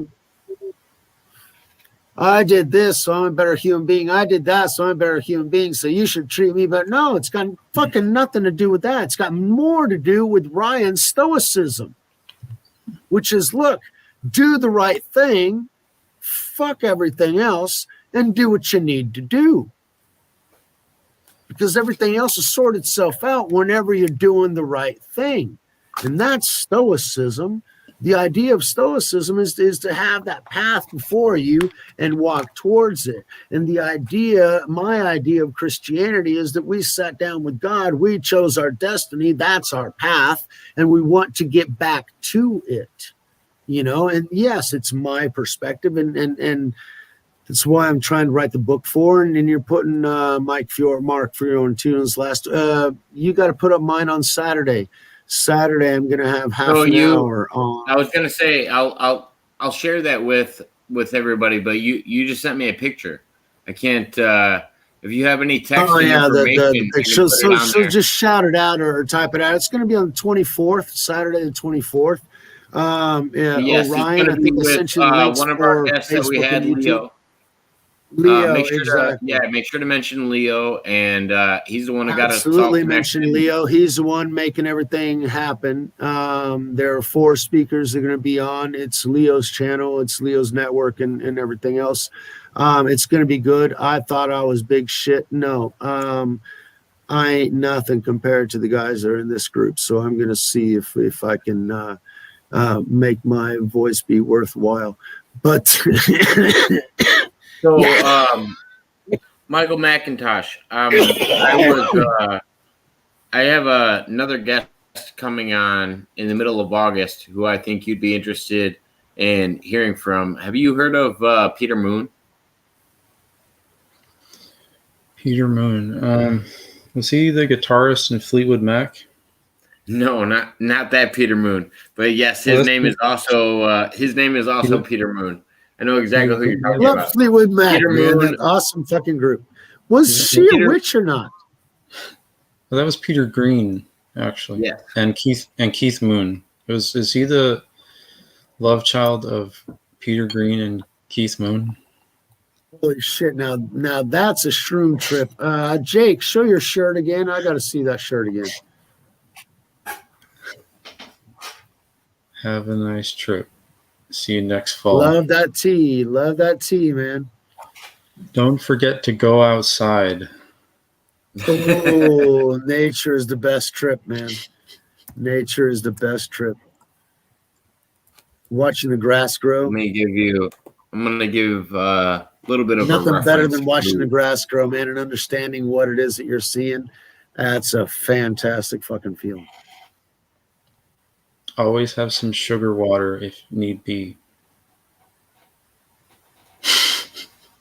Yeah. So yeah. let me I forgot me share some this. sugar water. I didn't have no sugar water. The things you learn in is that from Amsterdam. the Men in Black, the sugar water that Amsterdam, the dude. He bugs don't told you right there. Oh shit! Holy crap! Yeah, Men in Black. They also had sugar water. Seriously, you think that big old cockroach was a pothead? No. It was Can't be. a hallucinogenic mushroom Oh yeah, well, that's where cockroaches go. They go in all the fungus. So obviously he was addicted. Definitely. All right, cool. So anyway, what'd you black us out, Jake? What happened? I'm gonna show you real quick. I'm gonna pull up Men in Black. pull up a little bit about Peter Moon so everybody can see. Let me know when you guys can see it. What I have Thank you pulled very up. much, Here. because I was needing that. I needed that reference too. Can you see it now? Yeah. I can see Okay, it. so Peter Black Moon's Sun? he's the author of a few books. These are all listed on Amazon if anybody would like to see them. But he has a Montauk series where he's done interesting information on Montauk. He's also done a book on L. Ron Hubbard. It's called The Tale of Insanity by Peter Moon. And I haven't talked really to anybody about this. I don't know if Miguel Pena, I've talked about this with you at all, because Mention him I over more or try less. to keep this.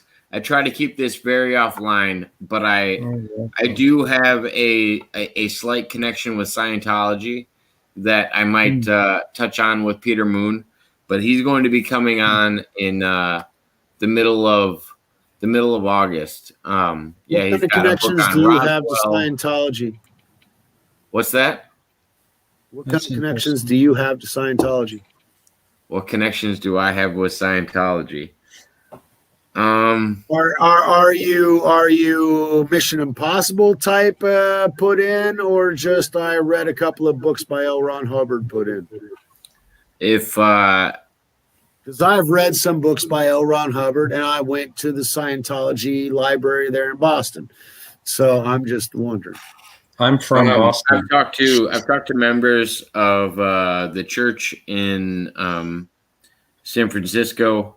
I've personally met some of the people in the church in Chicago, and My friend owns. I have a common belief that they've seen. I have a common belief that they've seen this channel. Yeah. Wow, seriously? A friend Yeah. of mine owns. Seriously? I've You think been they've seen this channel? I've been involved with the Church of Scientology for over 6 years.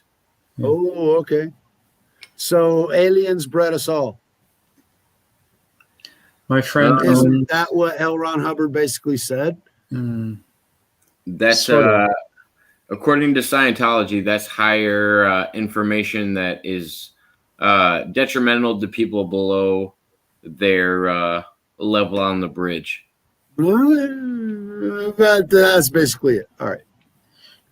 My friend owns L. Ron Hubbard's old house. Oh wow, Yeah, Is it possessed? where at? it's in a suburb of Boston. Okay. Because No, he definitely used to live in Boston. Yeah, but is it So one possessed of or the is it things- just okay house? No, it's a nice house. I helped fix it. Actually, it had needed One of some the things that a lot of Scientologists don't like to talk about with me is his connection with Aleister Crowley. Ooh, And you got to they go do not there. they do not like to discuss this with me at all. And for some reason, they don't like to travel down this road on the fact that they were friends and they Why did do you hang out on think? occasion. Why do you think? I know because L. Ron Hubbard's done interviews about it. Aleister Crowley has talked about it, and the two of them have talked about it. But it involves demonology, and Aleister Crowley as a character does not fit with anywhere in Scientology. So I understand why they don't want to talk about it, but they don't call it disinformation like they call a lot of things. So I find it interesting that they don't diminish it, but they try to avoid that topic. My question is this: when people try and get out of it, why are they so harsh about it? It See, depends on. Oh man, you guys want to get you guys want to get a little bit deeper? If you guys Channel, Jacob, it's your channel. I'm open. All right, hold on. Give me 1 second. I'll be right back. You guys. Well, then hold up in some that time case, for we're gonna have to second. take a break because I'll be right back. I'm gonna. Well, okay. Well, we can't do that. We can't all take a break. But I'm gonna go grab a contract in a moment, and I'll tell you why certain people are no longer allowed to talk about things after a certain point. I was given a contract of. I labeled it as a contract of religious servitude because it was a time period that you would sign up to commit your free time to this church or this group. And it was very interesting the way that they tried to get me to sign it, because I was like, oh, well, I don't have this free time presented with me right now. So I wouldn't want to sign, I wouldn't want to make a promise that I couldn't uphold. And they were like, oh, you can sign it and we'll worry about it later if you're able to fit in those times. And I was just like, so you want me to sign a contract agreeing to something that I might not be able to agree to right now? But I'll let you guys jump in on that one. I'm gonna actually go grab a copy of it real quick. All righty. I used to So see. while I was away, what was he talking about, Michael?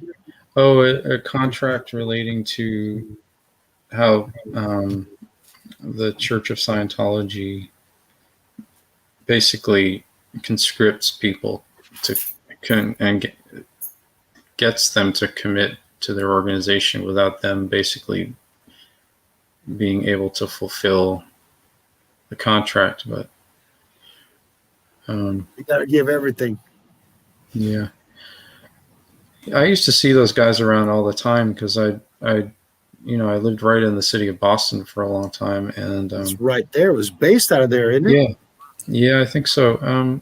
I was in their building one time just to see what it was all about, and I went in this little movie theater, and they showed you a movie with like Kirstie Alley and some other people, and then I got locked in, and So they scared the bejesus out of me.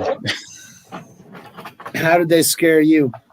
Well, because they locked the door, they turned all the lights off, and the movie was over, and the door was still locked, and I was the only person in the theater, and it was pitch black, and I was like banging on the door, help, let me out.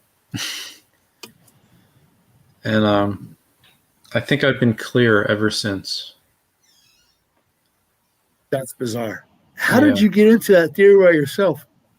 Well, I met two of their people that go out and they walk around and talk to everybody, and they asked me if I wanted to come check it out. And I wasn't having a particularly busy day, so I went with them and saw what was going on in their building there.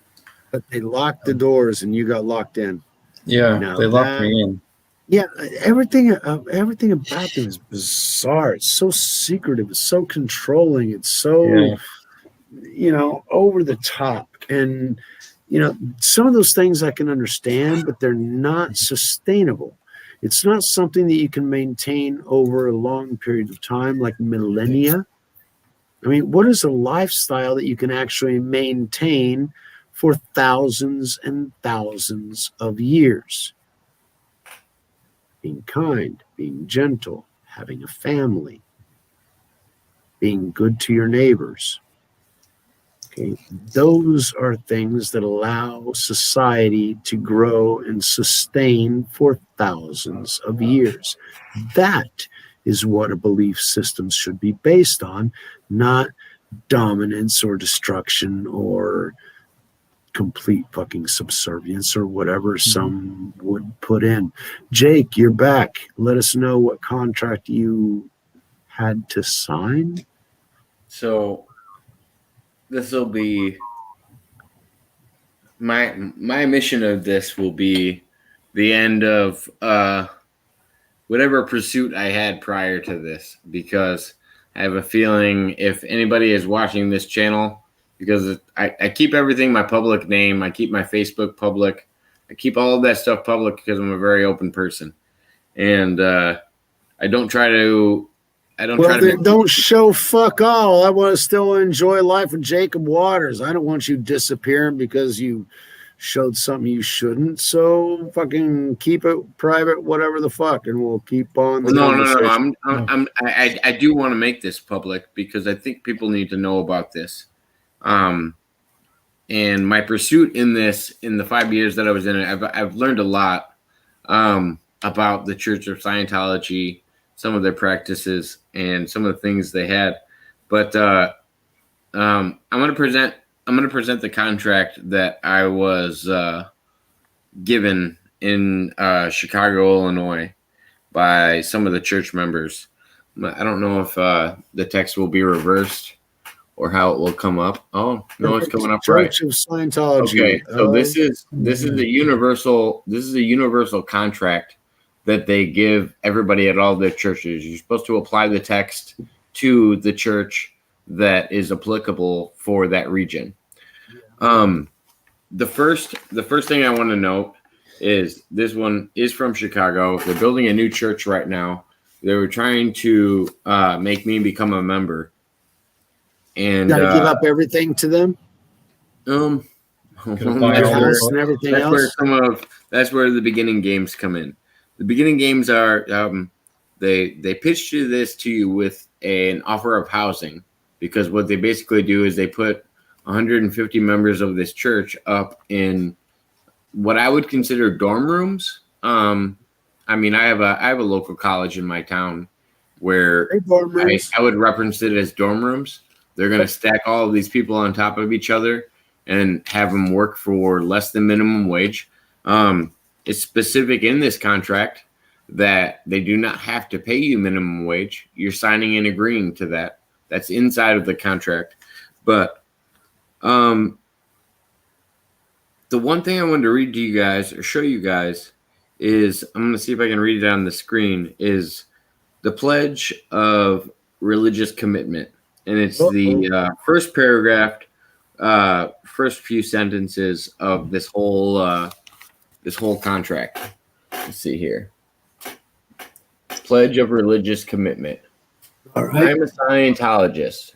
I want to dedicate the next 5 years, check here, 2.5 years, check here, to the Step service one. of Scientology. Gotta choose So one. you're signing a contract for a period of life in your period of time in your life that is, pre-designed, and you are,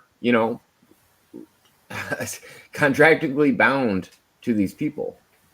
And I thought it was one of the craziest things. What is their creed? Because you bind yourself to their creed. So what is their creed, which should also be in that contract? What is their creed? It Higher depends ethical, on moral values, blah, blah, and the creed of what is their creed? I think Their it depends requirement. it depends on what aspect they're going to use you in. But in it Scientology. depends on what that So- creed says. That creed should actually be written in the contract. It's not specific like that for a specific reason, because they Michael, tell you as a contract, or- as a lawyer, is that valid? They can't reference a creed if they don't actually mention the creed. they use Scientology as an umbrella term. Yeah. Scientology covers a lot of aspects. They could use you to benefit Scientology in many different ways. What aspect they put you towards, they did not want to make clear to me, because I offered. They hadn't chosen yet. I didn't want to sign a contract because I'm not a fucking idiot. I'm not going to sign a contract. I'm not going to sign a contract about anything, and most of the time I don't know. And that's what I was saying to Michael when you were off for a second, was that they were trying to get me to sign this before I knew I had the available time to do it. I was like, I'm working 2 jobs right now. I don't really have the time to do this. I wish I Give had up the time to offer everything to you and guys. just do what And they they were like, tell you "Oh, to do. Just sign it now. You can worry about it in the future." Who has ever told you about that in a contract? You just sign it now. You can worry about it in the future when it's applicable to Every you. contract is valid the second A you sign contract it. is- That's why it's Exactly. a contract. Exactly. And I know Michael knows this because he's a lawyer. He knows, like, you can sign. I feel like there's a certain amount of rights you can sign away in a contract, depending on how in depth the contract is. All of them Yeah, are. What do you think not really. 9/11 was? We signed away all our fucking rights. The contract isn't 2008, really we also valid if signed you- off a bunch it's of not- fucking rights. What'd you say, Michael? Well, McIntosh?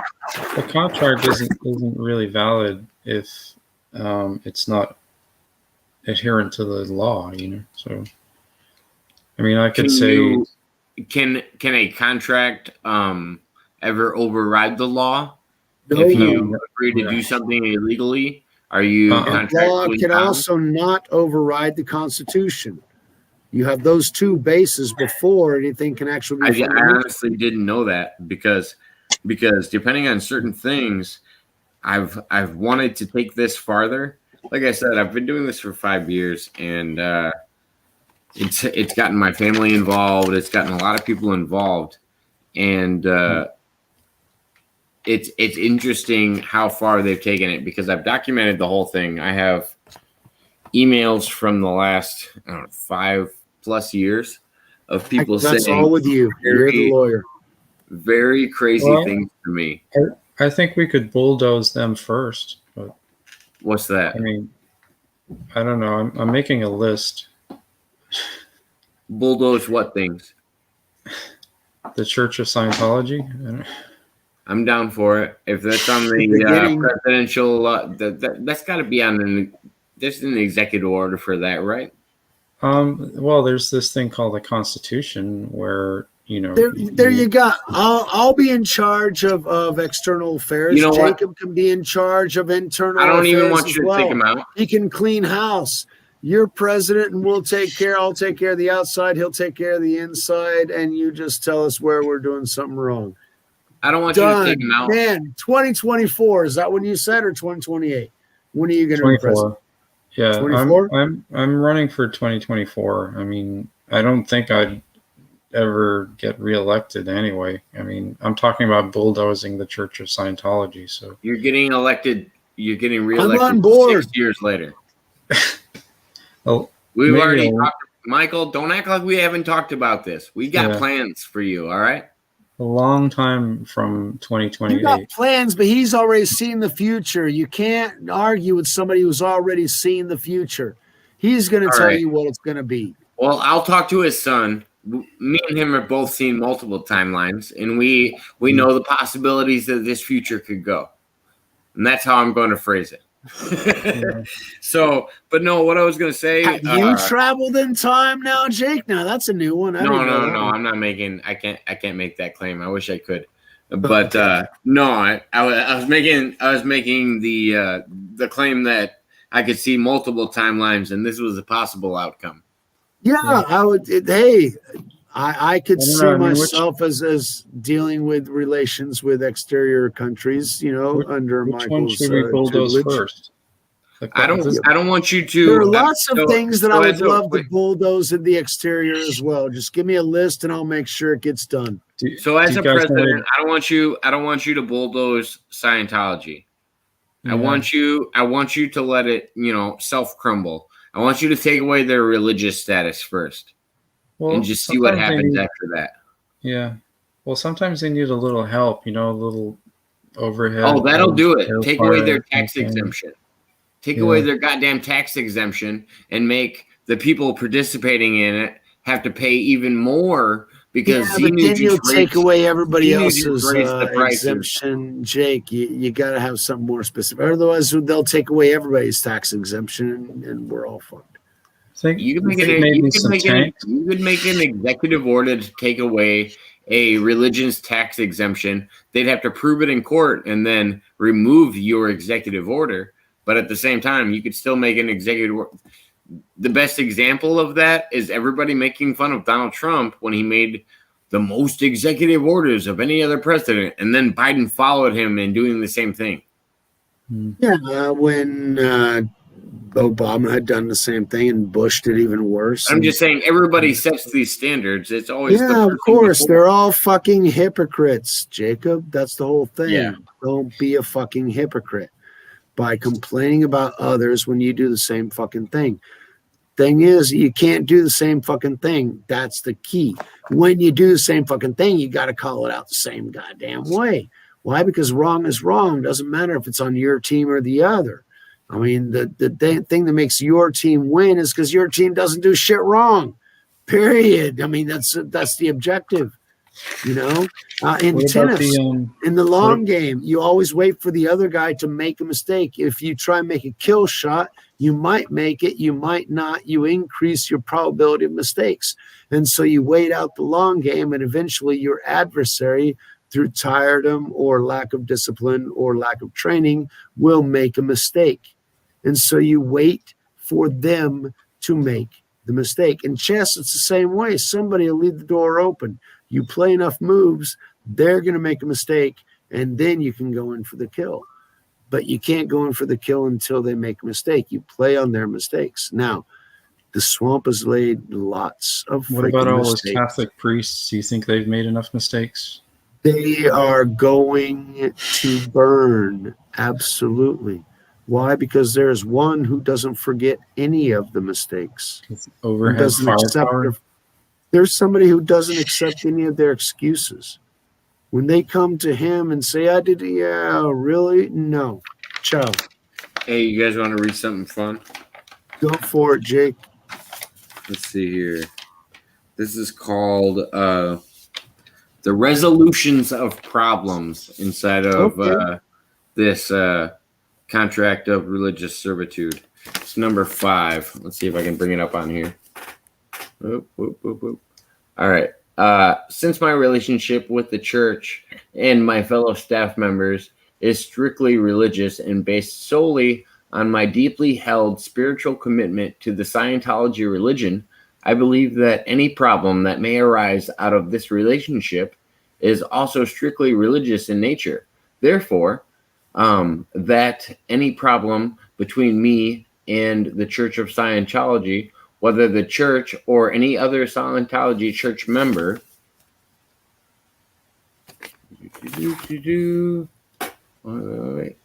wait.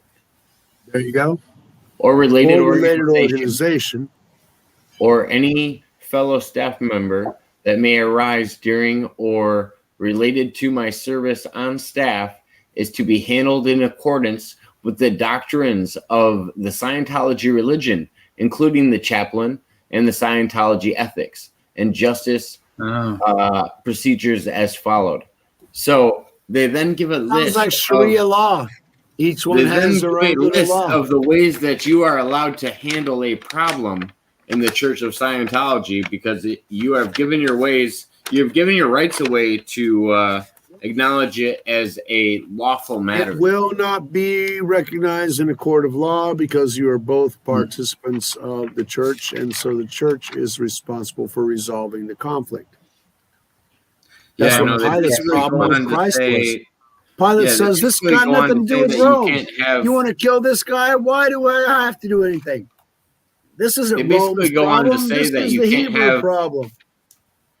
you can't have any religious action against the church in their eyes. That's what they basically say, is if you are talking against the church in any way, they then have grounds to say that you broke contract and you're no longer a Scientologist, and they don't have to acknowledge you in existence.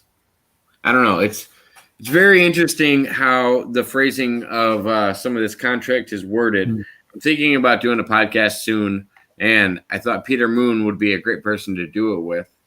And that's why I brought this up, is because Peter Moon has done a lot of research on L. Ron Hubbard. He's a very well-known author in his field. And I don't know, 6 of the last 10 guests I've had on know who he is by his name. And they were like, oh, he wrote this book, or he wrote this book. Everybody's got that book that they like by him. And he's got a Montauk series.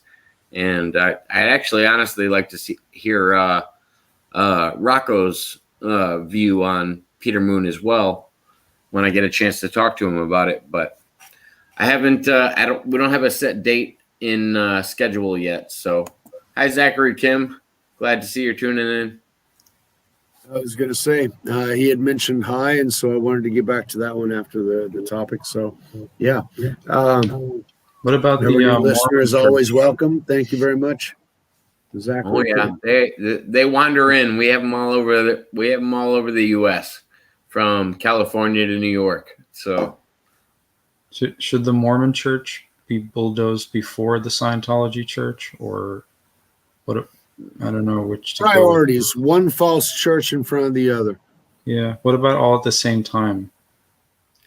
That would be an interesting concept. I feel like the Mormons can survive, but the tail of John Smith needs to crash and burn. No, but John Smith is the reason for the Mormon Church.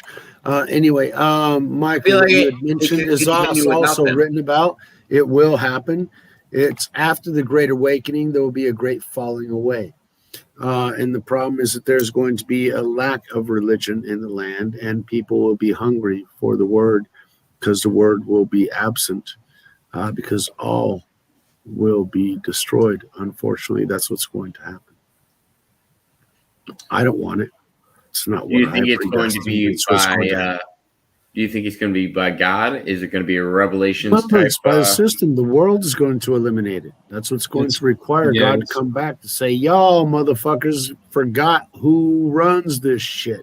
You think we're going to self-destruct first? We are self-destructing. What's that, Mike? Well, you're just talking about something that I've been talking about, which is coincidental. However, I have the opposite view that it's something that we actually need, not that I don't want, or that we shouldn't want. I think we should want that, and we do need that, frankly. It's a cleansing. It's a bath. Yes, absolutely. And we should want it. The problem is that we're all dirt that's going to get washed off. Which one of us isn't the fucking dirt? I'm talking about the removal of organizations from society that have played a massively destructive role in people's general viewpoint of God himself, you know. So it's kind of like, Get rid and of them. constitutionally, there's no grounds for these for the existence of these organizations anyway, because according to the First Amendment, what they meant by freedom of Can you religion. talk about which organizations you're referring to? Well, I would just put them all in the same category. I mean, The ABC. yeah, I mean, Jacob, what you don't understand is not against one religion; it's against all of them. yeah, I It's mean, not against the Church of Scientology. It's not against the Church of Satan. It's not against the church, the Catholic Church. It's not against the Mormon Church. It's well, they're all against the Church of all of Satan them. to me, frankly. Well, and but- that's the Yeah, other thing. I don't. exactly That's because where I they're don't. all idolatry. That's yeah, where I but don't the- disagree with it. I think the media wants to push the narrative of the Christianity we have today and the Catholicism we have today because they're the narrative that they've constructed. These are man's versions of Programming. religion. This is your King James version. This is your male dominant version being written down in long form for everybody to swoon over. I don't necessarily think it's preached anywhere in the Bible. We should have somebody like the Pope that people fucking swoon over. I think It's that's actually what preached I'm saying. That's against. ideology to me. You can't do that. But then again, it's also said that in the end times, the mother church would lead many astray. Now, what is the mother church? I consider that either the church that gave birth to all the other churches, which would be the Catholic Church, or the church that reveres the mother. Either way. Also, I feel like Judaism is definitely the birth of Christianity and Catholicism. It's hard to yes, argue otherwise. Yes, but the When Catholic it's Church. all written in Hebrew. well, they've definitely led many people astray. I'm not saying they haven't. I agree. I agree that the message is flawed No, every I'm time gonna it gets hate in mail man's for that, hands. But that doesn't mean that. It means I'm not the saying that- messenger was I flawed, think- not the message. So, and You that's where, can- Michael, that's where I've always had this connection with you, is I do think there is a root message there. I think the human interpretation of it is flawed. I think our spoon-fed version that we're given today is different, and that's why I've always told you I like the fact that you look into Sumerian texts and you look into other texts that don't necessarily come directly out of the Bible, but you can correlate them and you can go, oh, why do all these Everything religions have points blood in the stories? same fucking direction. But at the same time, yeah, why do all of these It all religions tells have the blood same stories? story, but from Why a do they all different have one perspective. God? Why are there these similarities that we don't want to address as a public society? No, Because so- we wanna because separate whenever we and get into, categorize what you got to everything. understand is that whenever we get into the paganism, it's which perspective you're looking at. You're looking at the ones who ran away from God, who are the ones who are running to God. Okay, whenever you get into paganism, it's about the people who are running away from Him. We're worshiping the ones who fell, the ones who decided not to stay there, but to fuck up our lives, to rule our lives, because they wanted to be the big bad ones, because they are big and bad. They are much more than we are in so many different ways. In fact, in many ways, immortal. We, however, are mortal. And we were created with a purpose, a mortal purpose. And we were supposed to evolve gradually in our own specific way. They came in and fucked that shit up royally. They left their original abode, and they continue to do so. But one of the purposes was us. Why? Because Jesus wanted to know what we were capable of if we had free will, because there is no free will out there. This universe allows it for one only reason: the Word through which the universe was created. The peace and mercy and judgment that comes with Jesus Christ. Because we all do bad shit and we all got to pay for it. And some What was that, Michael? And tanks and overhead artillery. Yeah, that was Azazel. and sea started- power. Yeah, that was Azael that started teaching about weapons and breastplates and shields, and that's what they could teach the Stone Age people, because they also taught them. You know, they came in. I mean, you read the Vedic texts and you see the war in heaven that happened. You know what, 5, 6, 7,000 years ago? They talk about the generation after Atlantis, I guess. I still try and correlate time frames with all these different belief structures that all look at the same situation. And the problem is that when you look at that same situation, what happened there? Now, we have somebody that tells us what happened before that same situation that everybody is looking at. And that one happens to be much more true. And so we follow that. Why? Because it's the guy who made all this stuff, not the ones who fucked it all up, that we're going to follow. And the ones who came afterwards were all those divinities and all those great men of old, and the Hercules of the world and the Zeuses of the world, and all that kind of stuff. Those were the guys who came here and fucked shit up. I mean, how many women did Zeus fuck? How many kids did Zeus have? I mean, how many demigods do we have throughout mythology that are describing the same freaking decadence that was described as those who from the heaven came? When you look at the Sumerian text, you look at exactly the name Anunnaki, those who from the heavens came. Yeah, I often associate demigods with the birth of humans and giants. Demigods are giants. Well, no, Why do I'm you just think saying in Achilles is general. so I fucking think that great? I think that's a good way to get a modern perspective of it, because The only reason whether his it's- heel was vulnerable because that's the only fucking thing we could hit. well, We whether couldn't we're hit talking anything about else. whether we're talking about whacking at his cave drawings, heel. whether we're talking about cave drawings or whether we're talking about what we saw in the sky, it's always been a human practice to describe what you see. And if you don't Yeah. have any other way of describing it, you describe it. By what you know- you know to describe it as. You're not going to describe Exactly. it any different than what you fucking know. Is Bitcoin falling, Michael? What's going on? I'm just practicing how to properly direct the trajectory of a Scud missile. How can you do that? But missiles don't have a certain trajectory. They fall anywhere. Anywhere. That's how missiles work. They just shoot them up in the air and hope they fall. Not smart missiles. Smart missiles actually explode in the bunker and then go down in our bunker busters.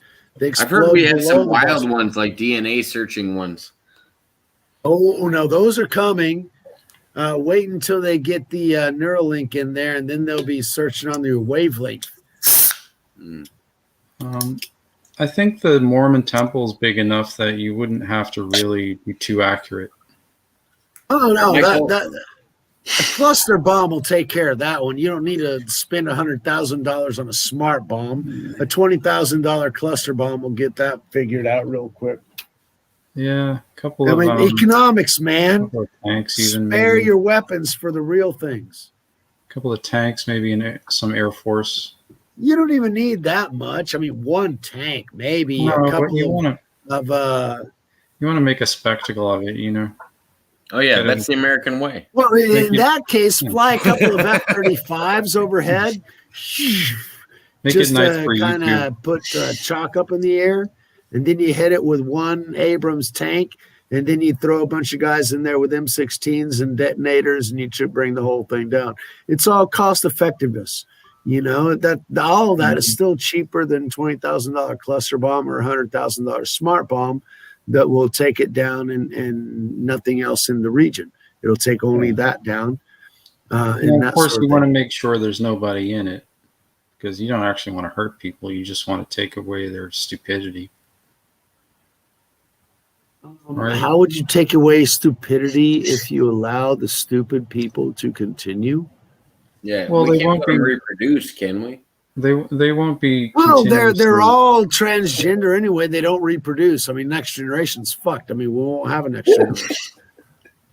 Well, they won't continue to be stupid if they have got nowhere to go to be stupefied. No, they'll find somewhere else to be stupid. Trust me. I mean, We can knock even that your down. fucking Starbucks will get screwed up. They'll make your latte like a flat grande or whatever the fuck it is that they call that shit. I don't know. We can bulldoze that. They'll make your quarter pounder a Happy Meal or some such shit. I mean, stupid people find a way of making stupid shit happen anywhere.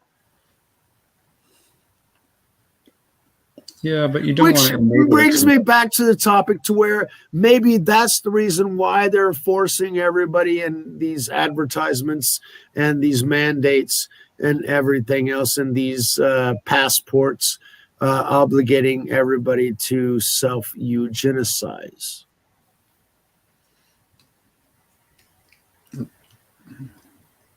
They We're definitely eliminating the want you stupid people. distracted. Well, they definitely want you distracted and to limit the narrative so people I'm not don't. talking about distracted. I'm talking about reducing the human population by 1/3 or 2/3 by what some statistics say. 60% of the population already. I mean, holy crap, in 2 years, what is 60% of 7.4 billion? That's 2/3. Divide that by 3. That's 2 point whatever. Well, Michael, are Okay, you assuming they can do it on a global scale? See, they already have, which means that we're going to be back to 1985 levels of population. I mean, I remember when I was a kid talking about 2.5 billion people on the planet. Then when I was in high school, it was 3.5, getting close to 4 billion people on the planet. We're at 7.5 billion people now. How many people have been eugenicized prematurely, which 2 and 3 years, the expiration date on that project will come into place. And so that percentage of the population will no longer be present, useful, or productive. What do you do with the population in 2025?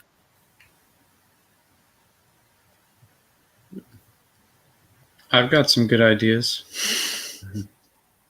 Those who survived on Bitcoin will be able to eat the zombie flesh? No, Is that it? I have some good policies that I've proposed for 2024 on my website, actually. True. Okay, you're going to be here for the zombie apocalypse. So go at it, Michael McIntosh, president of the zombie apocalypse. Tell us what you're going to do. Well, I don't think it's really as bad as people are trying to portray it to be either, frankly. I mean, People like do you me. really, do you really think that many people have even been vaccinated? My parents and my entire family in the United States got vaccinated. So I hope to God I'm wrong, but I don't think I am. The truth There are is, a too lot many of people doctors and scientists who say that I'm not wrong. The truth is, a lot of people are just saying that they are to keep the supposed authorities off their case, you know? It's kind of hard to prove that you have or haven't been vaccinated. So if you say you've been vaccinated, then they have to go on the assumption that you've been vaccinated. And Problem is, my dad had to take an international trip. Yeah. So to take the trip, he had to get the vaccine. So he did, so he could see his mother. My mother got vaccinated because she wanted to get the fuck out of the house because she was tired of being limited in lockdowns and thought that that was a good solution to being able to get out and be free again. And so basically, in essence, without even having a fucking choice, I goddamn lost both my fucking parents. Because Anthony Fauci is a demonic son of a bitch who deserves to burn in hell and be hung beforehand for high treason and crimes against humanity. That's my fucking opinion. He can be put on the list for sure. You gotta. I guarantee you that none of my family will undergo that. But my extended family, my mother-in-law, my cousin, my brother-in-law, my sister-in-law, they've all euthanized themselves. It's fucking painful to see because I know what's coming. That's my biggest problem. I know what's fucking coming. Human rights, George Carlin talked about rights. What kind of rights do you have they can be taken away at will? Yeah, I'm gonna play this for a minute. If you wanna take a quick break, you can. Go if you ahead. wanna tune in, I want you to watch this. It's Play it, very please. interesting. I will shut up. Play it, please. Full screen. I can do a lot of bulldozing in 4 years, by the way. Right. Wow. Actually, you could. I don't even know how to give it a definition. I would probably have to do a little bit of homework or something. Yeah, any rights, I think just as a normal, human, any. The rights that humans have. Oh, this is a very long debate. Lo puedes preguntar a 20 personas y te van a dar 20 diferentes opiniones. Non saprei, è una complicatissima.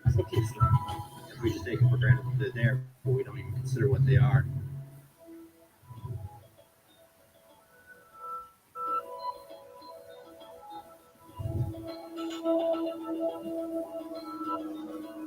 Human rights are the rights you have simply because you're human.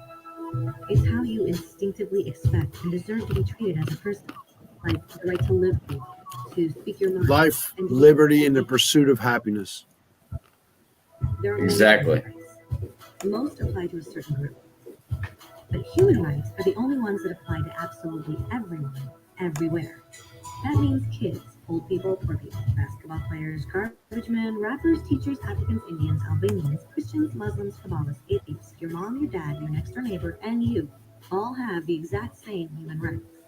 In other words, they're universal. We're all fucking human.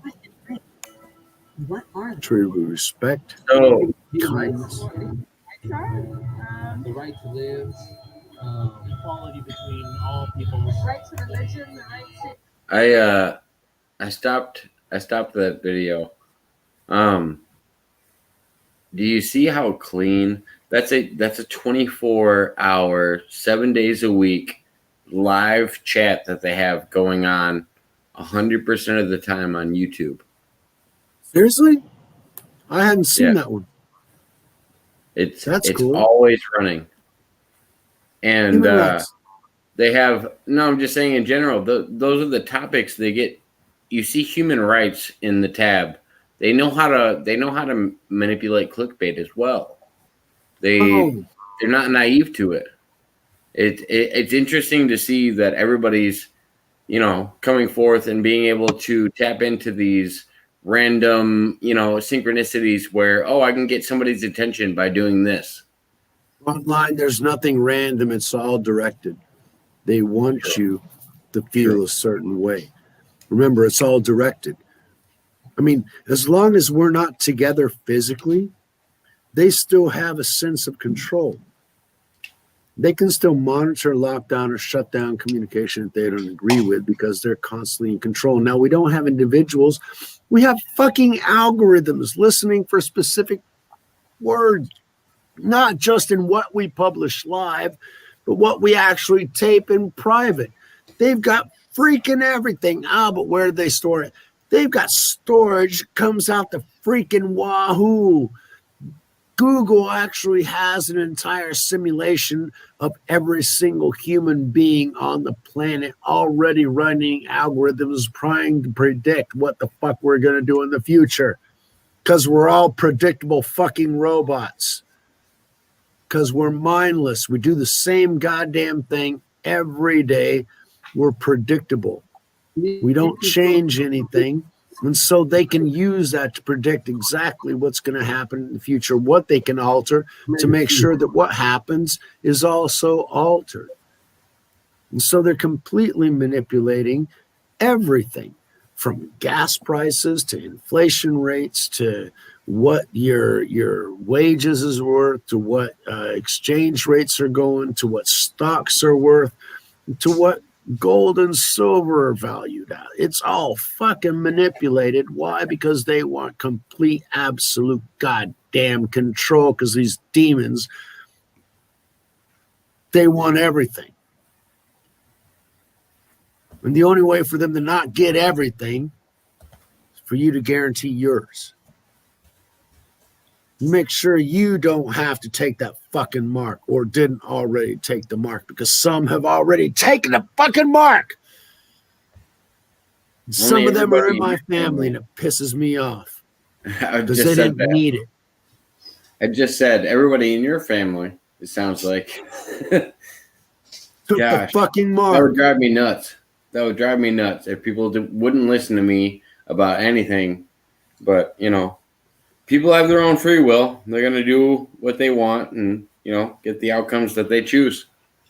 She's still grandma. I still love her. Yeah. I mean, you're not going to feel any different about her because of the decisions that they made in their life. I mean, she's still my you might mama. not. The problem is that I didn't want to have to miss her in 4 years. I wanted to have her around for another 20.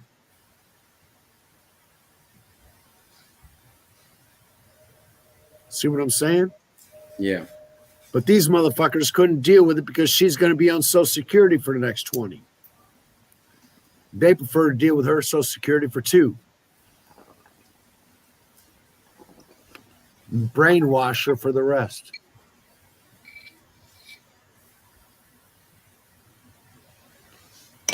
So, what would you guys like to touch on before we wrap it up for the night? We are 2.5 Mark hours. of the Beast. We've already bulldozed Scientology. We've bulldozed the Mormon Church. You want to bulldoze Utah in general, or just Salt Lake City? Well, the Mormon Temple. I mean, that's certainly. I paid That's for it basically anyway. Salt Lake City, isn't it? Why you brought up the Mormon Temple earlier, Michael? Why did you bring up the Mormon Temple, and why did you bring up Mormons in general? Is there something specifically that you have a problem with when it comes to? I mean, this is just your opinion, of course. I mean, you're There's not gonna. no problem with John Smith seeing shit. Well, I mean, besides the fact that it wasn't accurate. I really like that South Park episode all about Mormons. Have you guys seen that? I have, yes. Yeah. Dum dum dum. That one and Brian Bortano are my favorite clips. Yeah, that about sums it up to me. You know, I mean, and that's how it is. People just assume that this guy was able to read texts from an ancient language, and then when they looked it up, nobody else had any of the same evidence that he had, and they were like, well, yeah, this guy came to his own conclusions, and we're just gonna let him keep running with it. Yeah, I don't think the founding fathers really meant any of that stuff when they wrote freedom of religion. Well, no, it was a vision. It was a vision that he got from somebody else. It wasn't from the founding fathers. I mean, so why do we Michael's tolerate? talking about is that all the founding fathers were Christian, but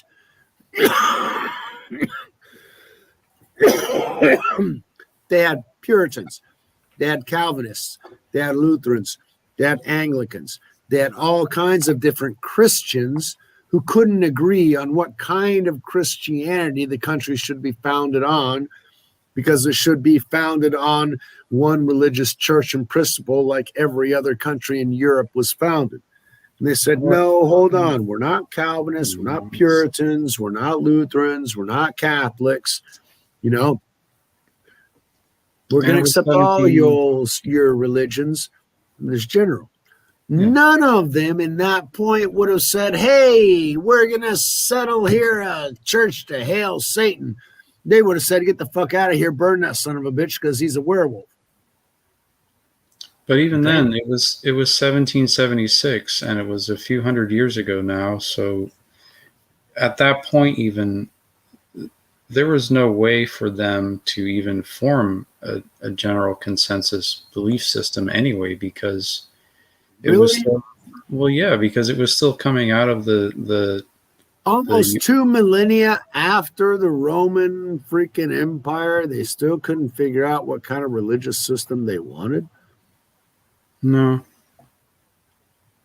because we were still coming out of the religious traditions of Europe, and those are all That's the European. problem. When religion controlled everything, they didn't have any free fucking will. Right. Because So they even were- though the Catholic Church had absolutely distorted what it was to be a good human being, they preferred the control I mean, just over think about it. humanity It that they wasn't- had it- in Europe.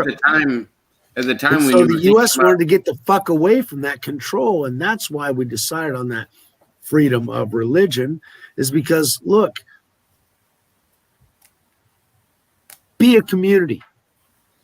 yeah, be it was good. Be But at, constructive. but at the time Be when useful. they were trying to promote freedom of religion, it wasn't being practiced right.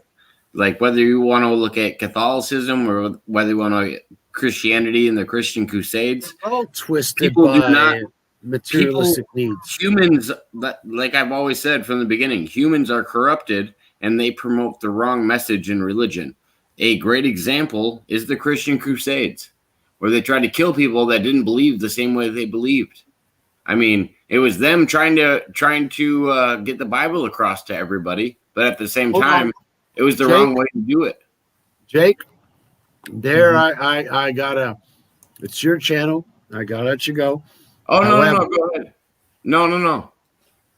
I want your interjection on that. The Crusades were a response to constant and continued invasions and destruction of an entire culture and in a way of being. They made it to the border between Spain and France. They made it all the way to Austria.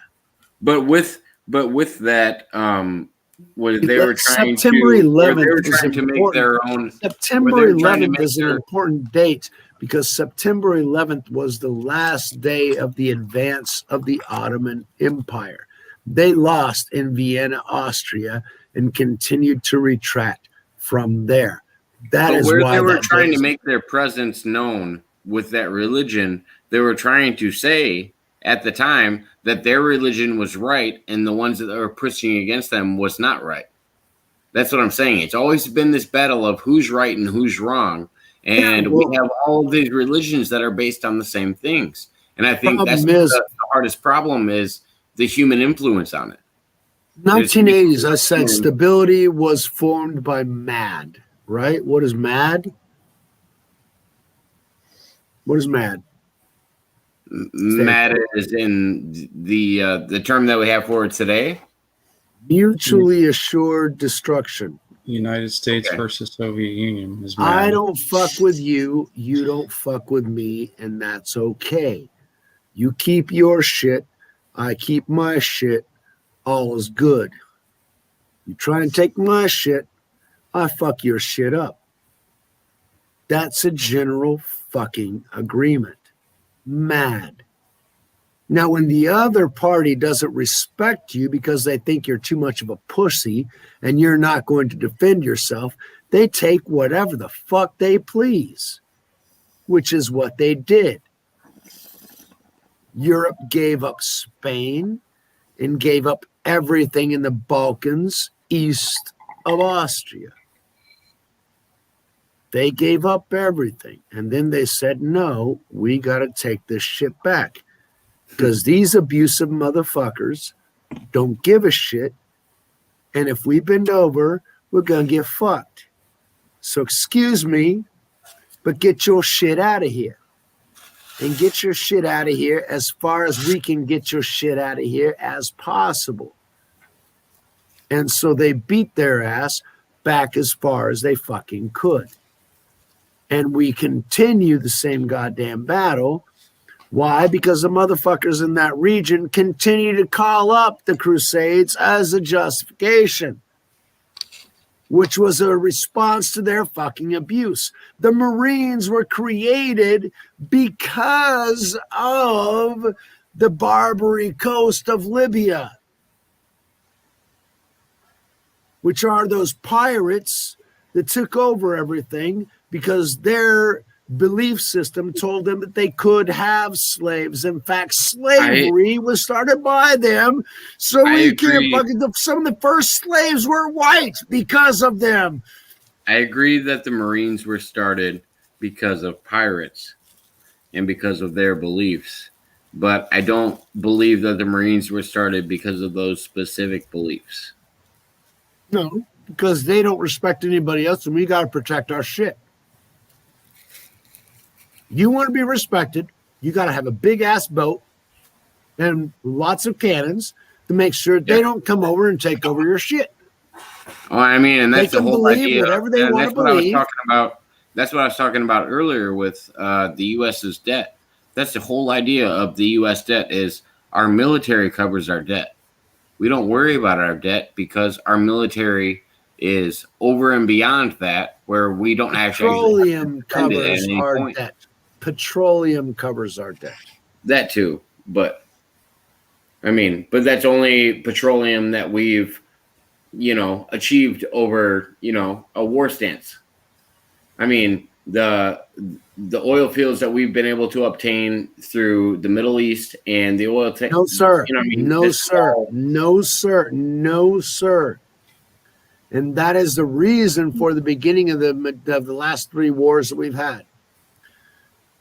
The dollar is based on an agreement in the 1970s that every single barrel of oil would be sold in dollars. That makes sure that they have to have dollars to buy oil. That means that everybody's needs for oil had to be resolved in the reserve currency of the world, which is the dollar, which allowed us to contain our inflation, which allowed us to increase debt without anybody giving a shit, because people still need our fiat currency because everybody burns oil. In order to have oil, you had to have dollars. Now, the countries that wanted to usurp that, like creating an African currency so that Libya could be able to barter its own oil in its own currency, was eliminated. Or Iraq that wanted to sell oil in euros, also, I believe, had a change of leadership.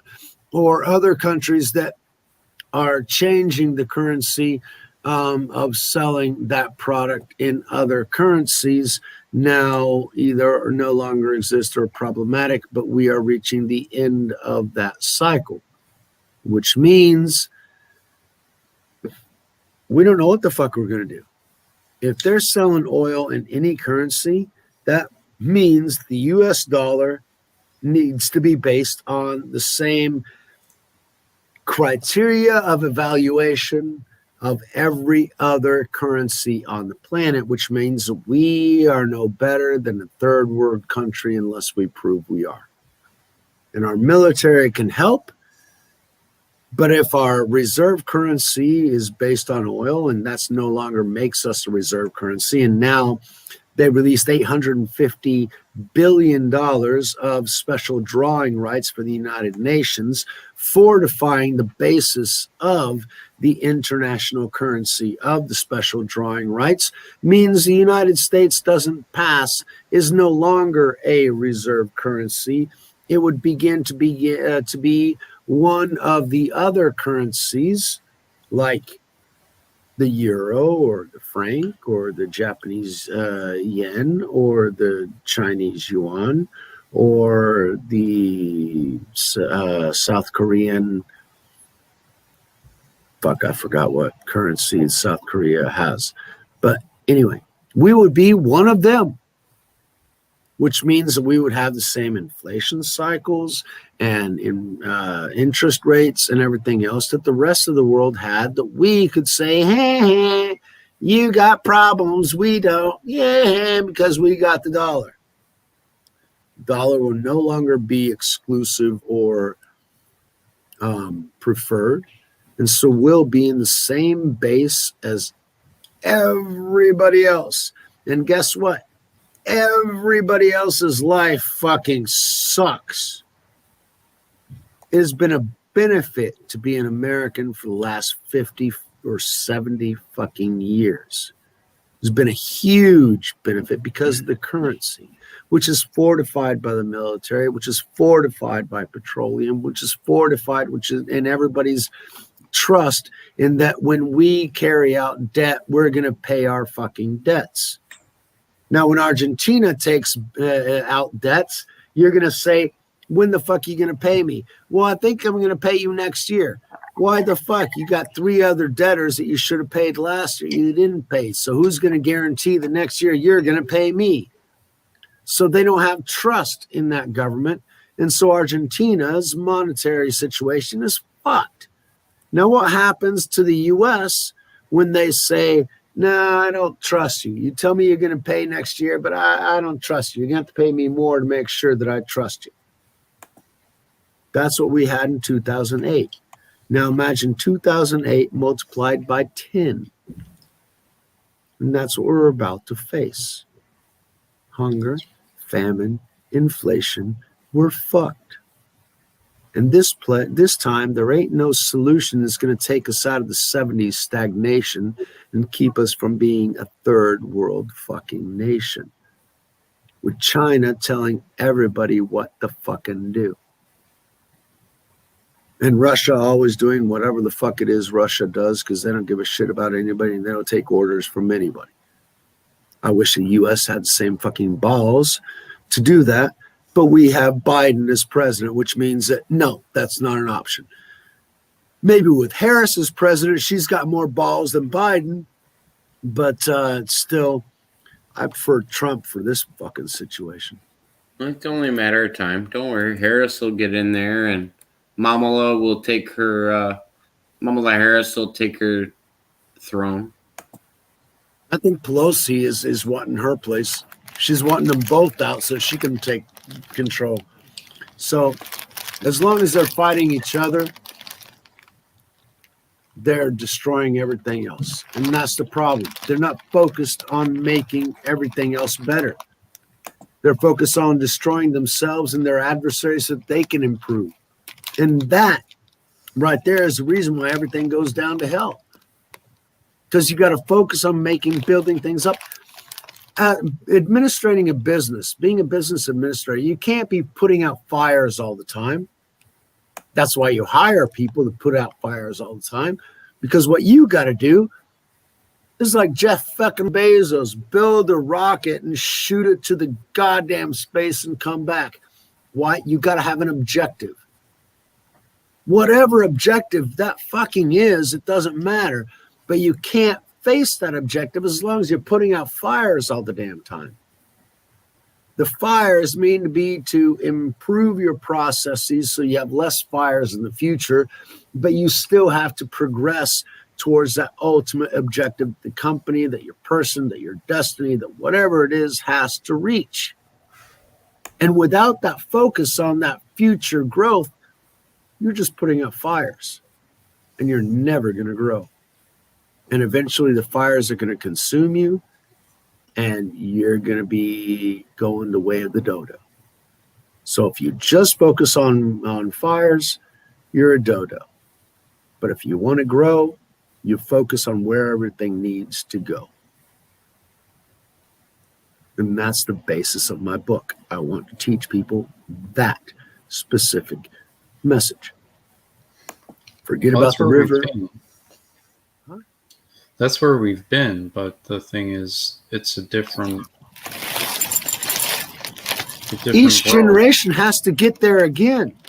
Yeah, we've been there generations in past, but who says that the next generation is going to be able to do that? We need to be able to teach them to be able to do that. And right now, the only thing that they're able to learn is that I have rights and you need to pay me. Who's you?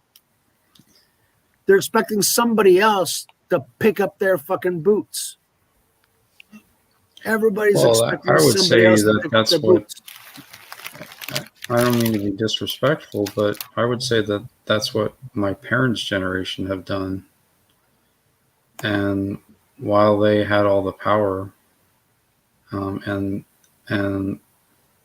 they tried to get their parents and their children and grandchildren to pay for their lifestyle without consideration for any of those generations, and have created I wouldn't consider my grandparents that way. I would consider my parents personally, no, but my parents' generation, the boomers, yeah, they had an objective of growing at any cost. And they also created a false paradigm that we're all expected to buy into and accept as reality, when it's just not really how things. What is that paradigm? Well, I mean, we were force-fed false education, false information, false media, false values, false perception of the world, false everything, really. And so how's it false, and what would be correct? Well, that's a long story, but it's a lot. You're kicking a lot of cans, but each Yeah. one of those has to be fundamental. Why? Because every can that you kick is a foundation to a belief system. In order to take one out, you have to place another one there. You can't take one out without putting something in its place. Otherwise, everything crumbles and nothing has any value. But So why? you say this why- is wrong. Okay, why? Then the correct thing is this. And you strengthen the base and create a new base and a new paradigm. But Yeah, we but got why to know should- how to correct what's wrong. What was wrong? How do we correct it specifically? Well, what was right? There you go. Freedom, I agree. responsibility, community, society, family. Well, I mean, but at what point? But at what point did that already change? And what was right became wrong. Well, then we got like the year 600, and when kingdoms were created and fiefdoms started, we got all that reason I was saying control that is- and abuse right there. The The reason thing is, we got to get past the control and abuse, which continues in Project Montauk and Project MK Ultra, to where we want to manipulate and control other individuals so that fewer people can decide what happens. Yeah, That and that's control what in and of they've itself is created. wrong.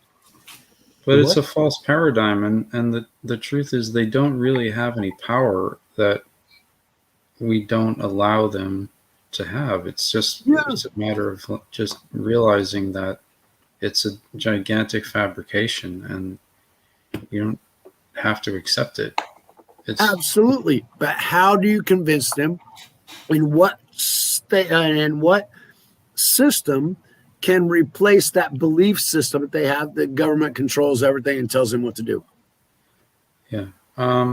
well, I think people are gonna have to realize that individually, but it just seems to me like that's a natural progression of things.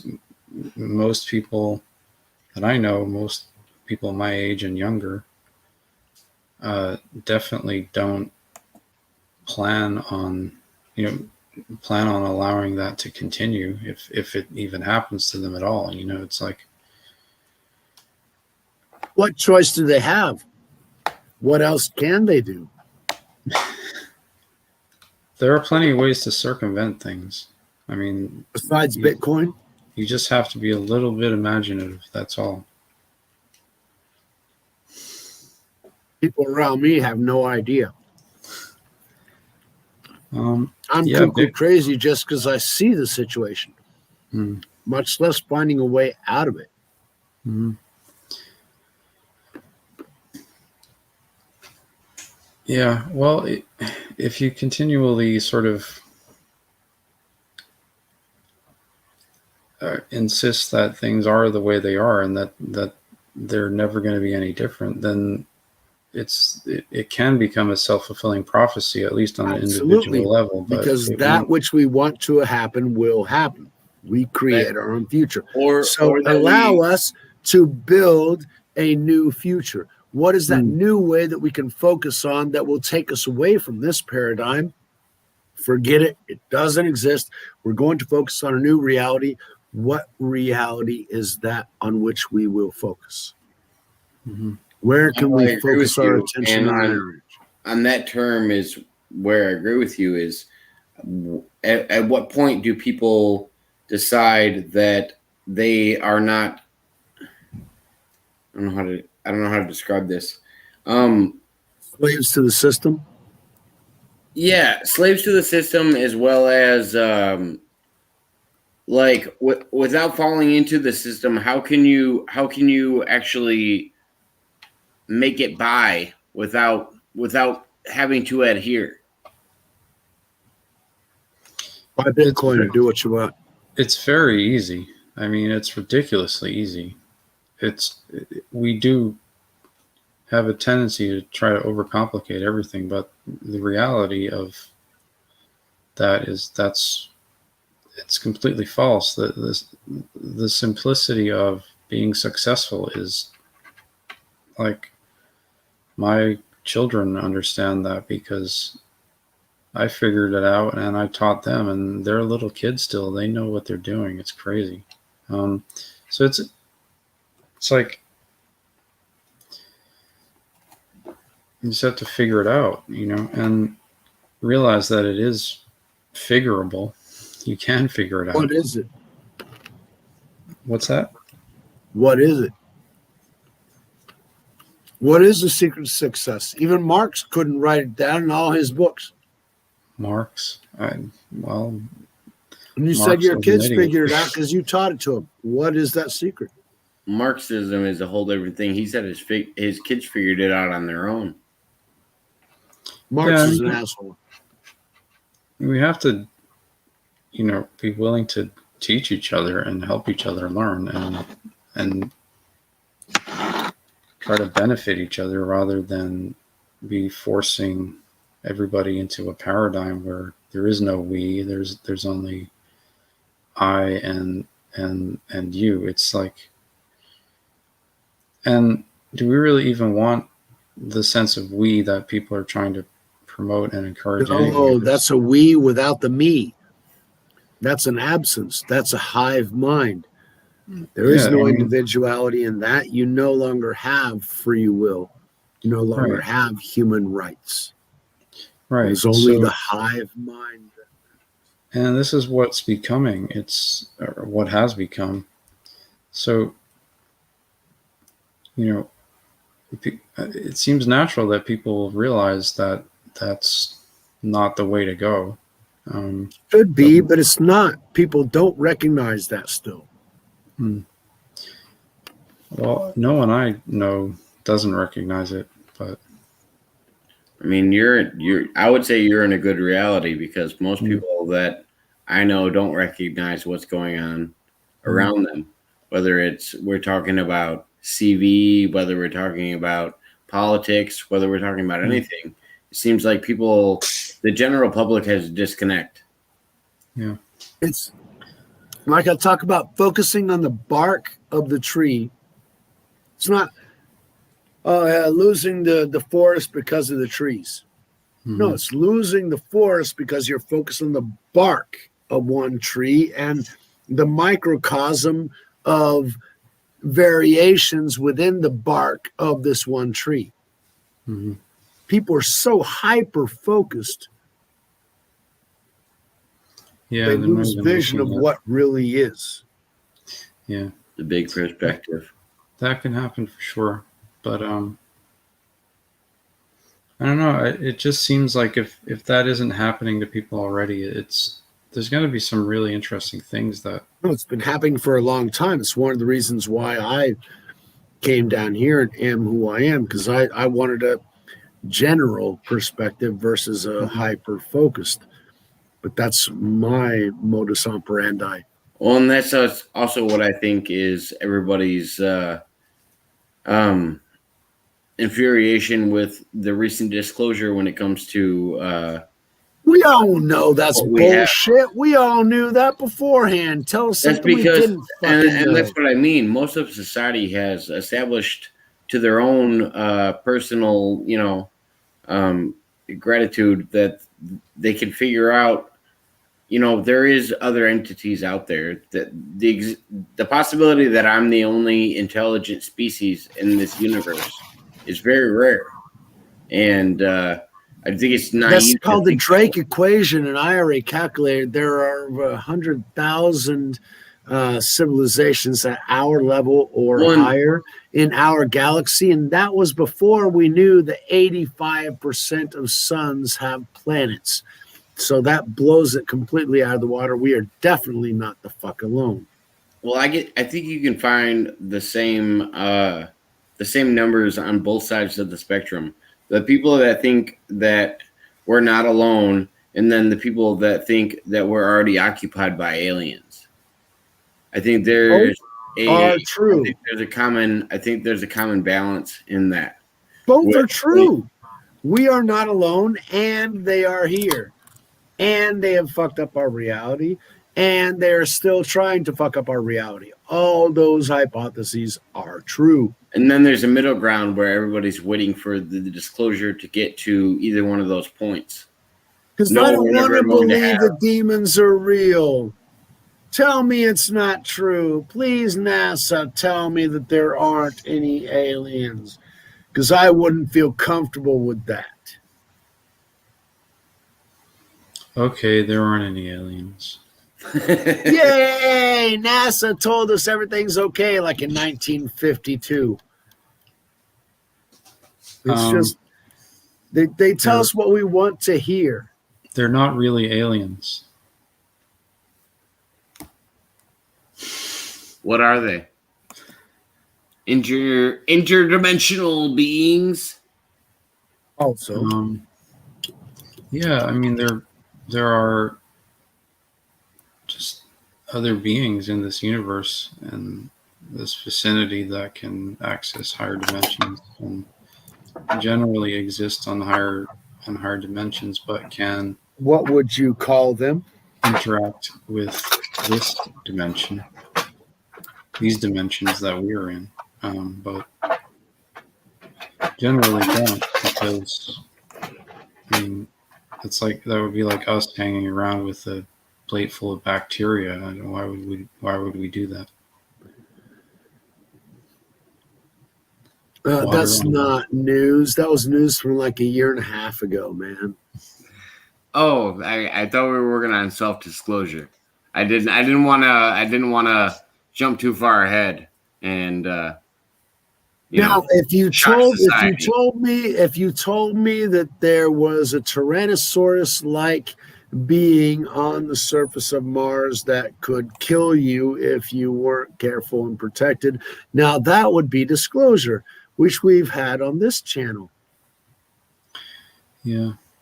I knew also that there was moisture on Mars. I've never seen actual water on Mars, but the air and the soil, it had moisture.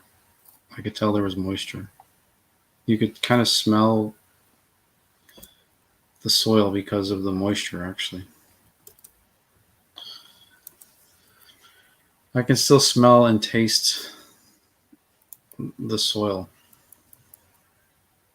That's too cool.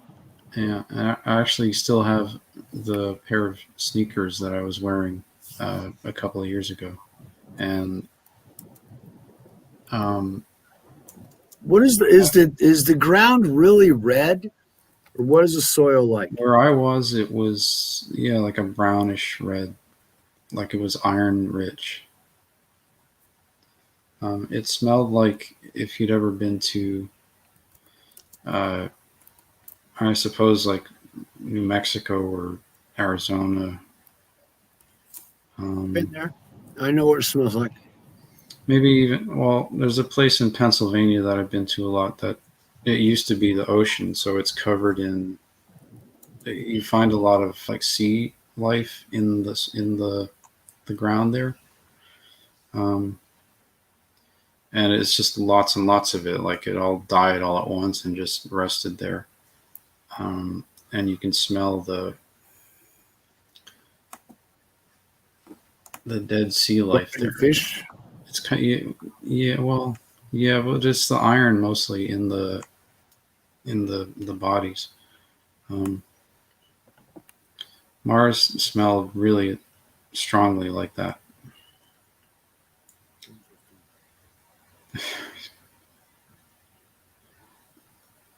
You know, I recall correctly about that, and This was supposed to be serious, man. What the fuck you? How is that man. not? How is that not serious to you? Yeah. To me, when he tells me these stories and he can tell me he can smell the actual surface of the planet, I'm like, I believe that because he was there. that Now that ties he in. shot a gun, saved Basiago, and saved Obama. I mean, give me a fucking break. I mean, That you ties it. should That have ties let it into me. you should have let the Martian creature eat Obama. Personally, you should have let the. I thought you were alien going creature another eat way. Obama. I thought you were And going another way personally, with you it. should have let him eat Basiago too. You should have just run off and saved your own ass. yeah, but like, how would he become president in the future? Doesn't Did you fucking matter. Change the goddamn timeline. Keep it Michael, I have to ask: grinding. did you get any thanks for the missions that you guys did?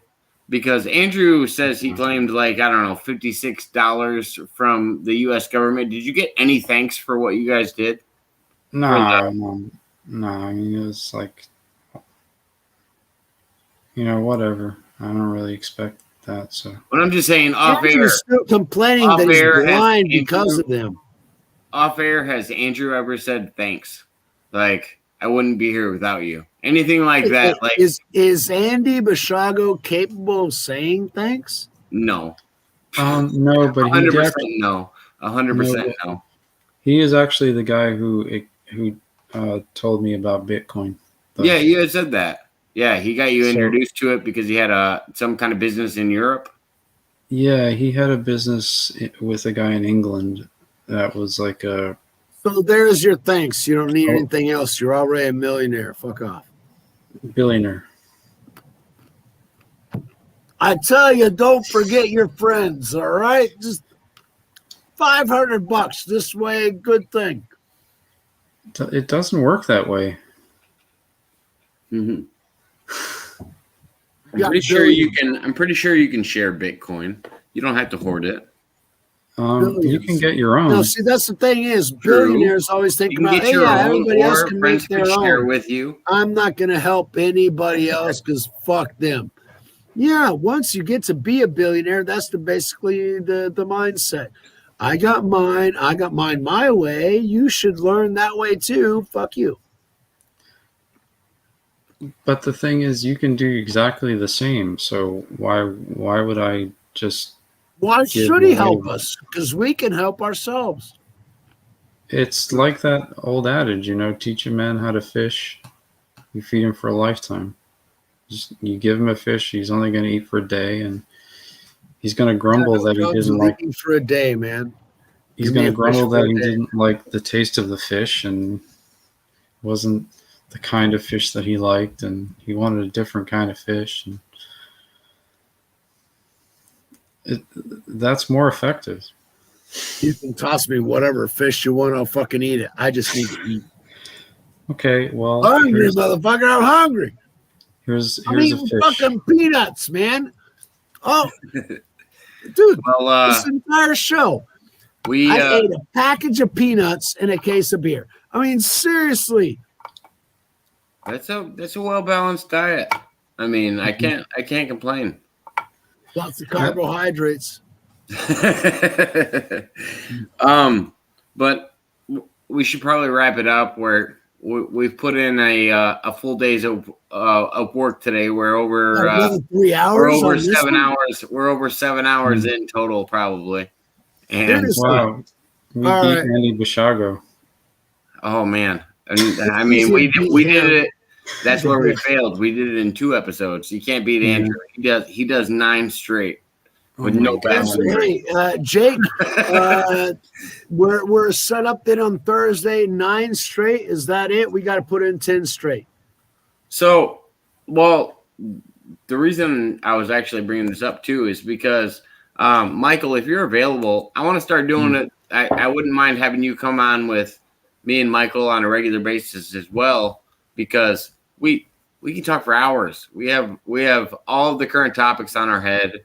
We have Bitcoin, which we can always fall on and talk about for a little bit. We have plenty of things to talk about. But yeah, we have our regular, and I'm picking up new guests here and there. But I would love to have you on. I mean, you only got one with me, man. Every once in a while, I butt my face there in the middle, but Thursday's mine, bitch. But just in general, a lot of guests have asked about you, Michael, and I have to admit 100% that you are one of our most viewed guests out of all our videos that we have on our channel. You get more traction than anybody else, whether it's Aaron, whether it's anybody. Anybody. You are the man, Mr. McIntosh. And strangely, the second runner in that is actually Randy with his Stoicism episode. I'm nowhere to be seen. I'm lucky I'm still fucking here. Well, and that's why I want to get. I mean, me and Randy recently, he started a landscaping business recently and has been trying to challenge me in the local business. It's a long story, but it's more comical than anything. And so he's got a little bit of a problem with me because I've had a local business in my town for more than 6 years, and he started one last month. And he's mad because there's stuff going on locally that he doesn't want to acknowledge, but it's just comical.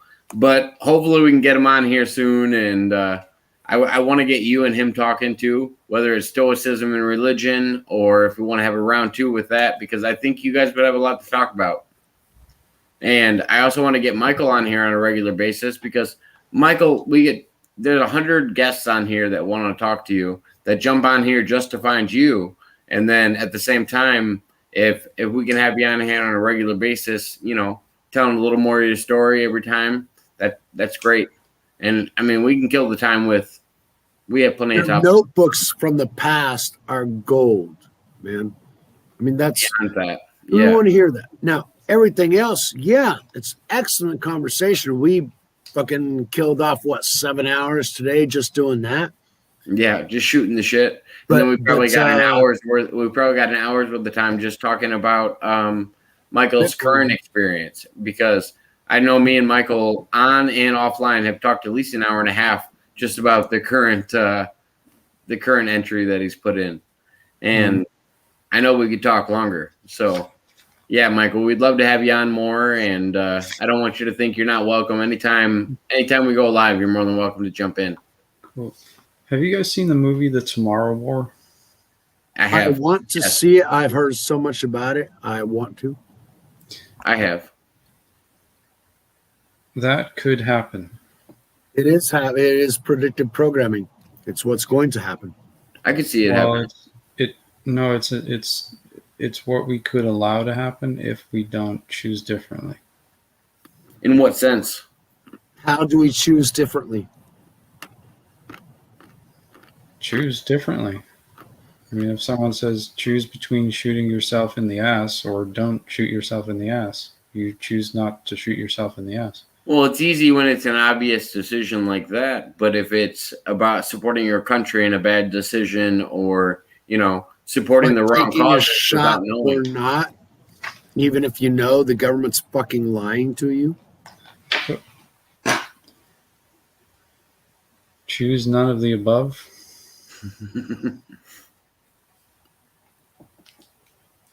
I wish it was that easy. It can be, and it has to be. The only reason it's not that easy is because you haven't built your life for it to be that easy. Because you're still tied into the system. That easy. What's that? You can choose for it to be easy or not easy as well. My reality here. Yeah, Yes. I gave up a lot of fucking shit to be where I'm at. Yeah, we have so much But at power the same time, in our freedom of choice. I don't have the same worries, concerns, or obligations and lack of choices that other people wouldn't have. I've got a fucked up reality. Yeah, my wife will bitch at me about my reality every fucking day of the week. That's what they do. But I don't have that obligation to where I got to give up who I am in order to continue being. I can still have food on the table, and I ain't got to give up who I am or who I believe to be the one who made us all. I ain't got to sign no contract to nobody because I'm still free. But that's something that people around me don't necessarily. But Michael, just being in a relationship is an agreement to a sort. I mean, Yeah. there's things that you guys do for each other that as a single man you probably wouldn't do. No, yeah. I mean, wouldn't have this. We could go off for a while on that, but We could, absolutely, because none of this is mine. All this was enabled by others, and this would not be possible if I had not been part of a sustainable and future growing situation. But we'll go off on that one later on. Anyway. But yeah, guys, thank you for being on tonight. Yeah, we're probably over 8 hours in general, just us sitting down talking, and then we're probably over 7 hours on Facebook. I mean YouTube now. YouTube. So we will wrap it up. I appreciate you guys coming in, and hopefully we can do Thanks, it again. Jake. Michael, thank you so much. Michael, thank you so much. Yeah, Guys, have a great night. all right. Peace out, Jake. Talk to you on the flip side.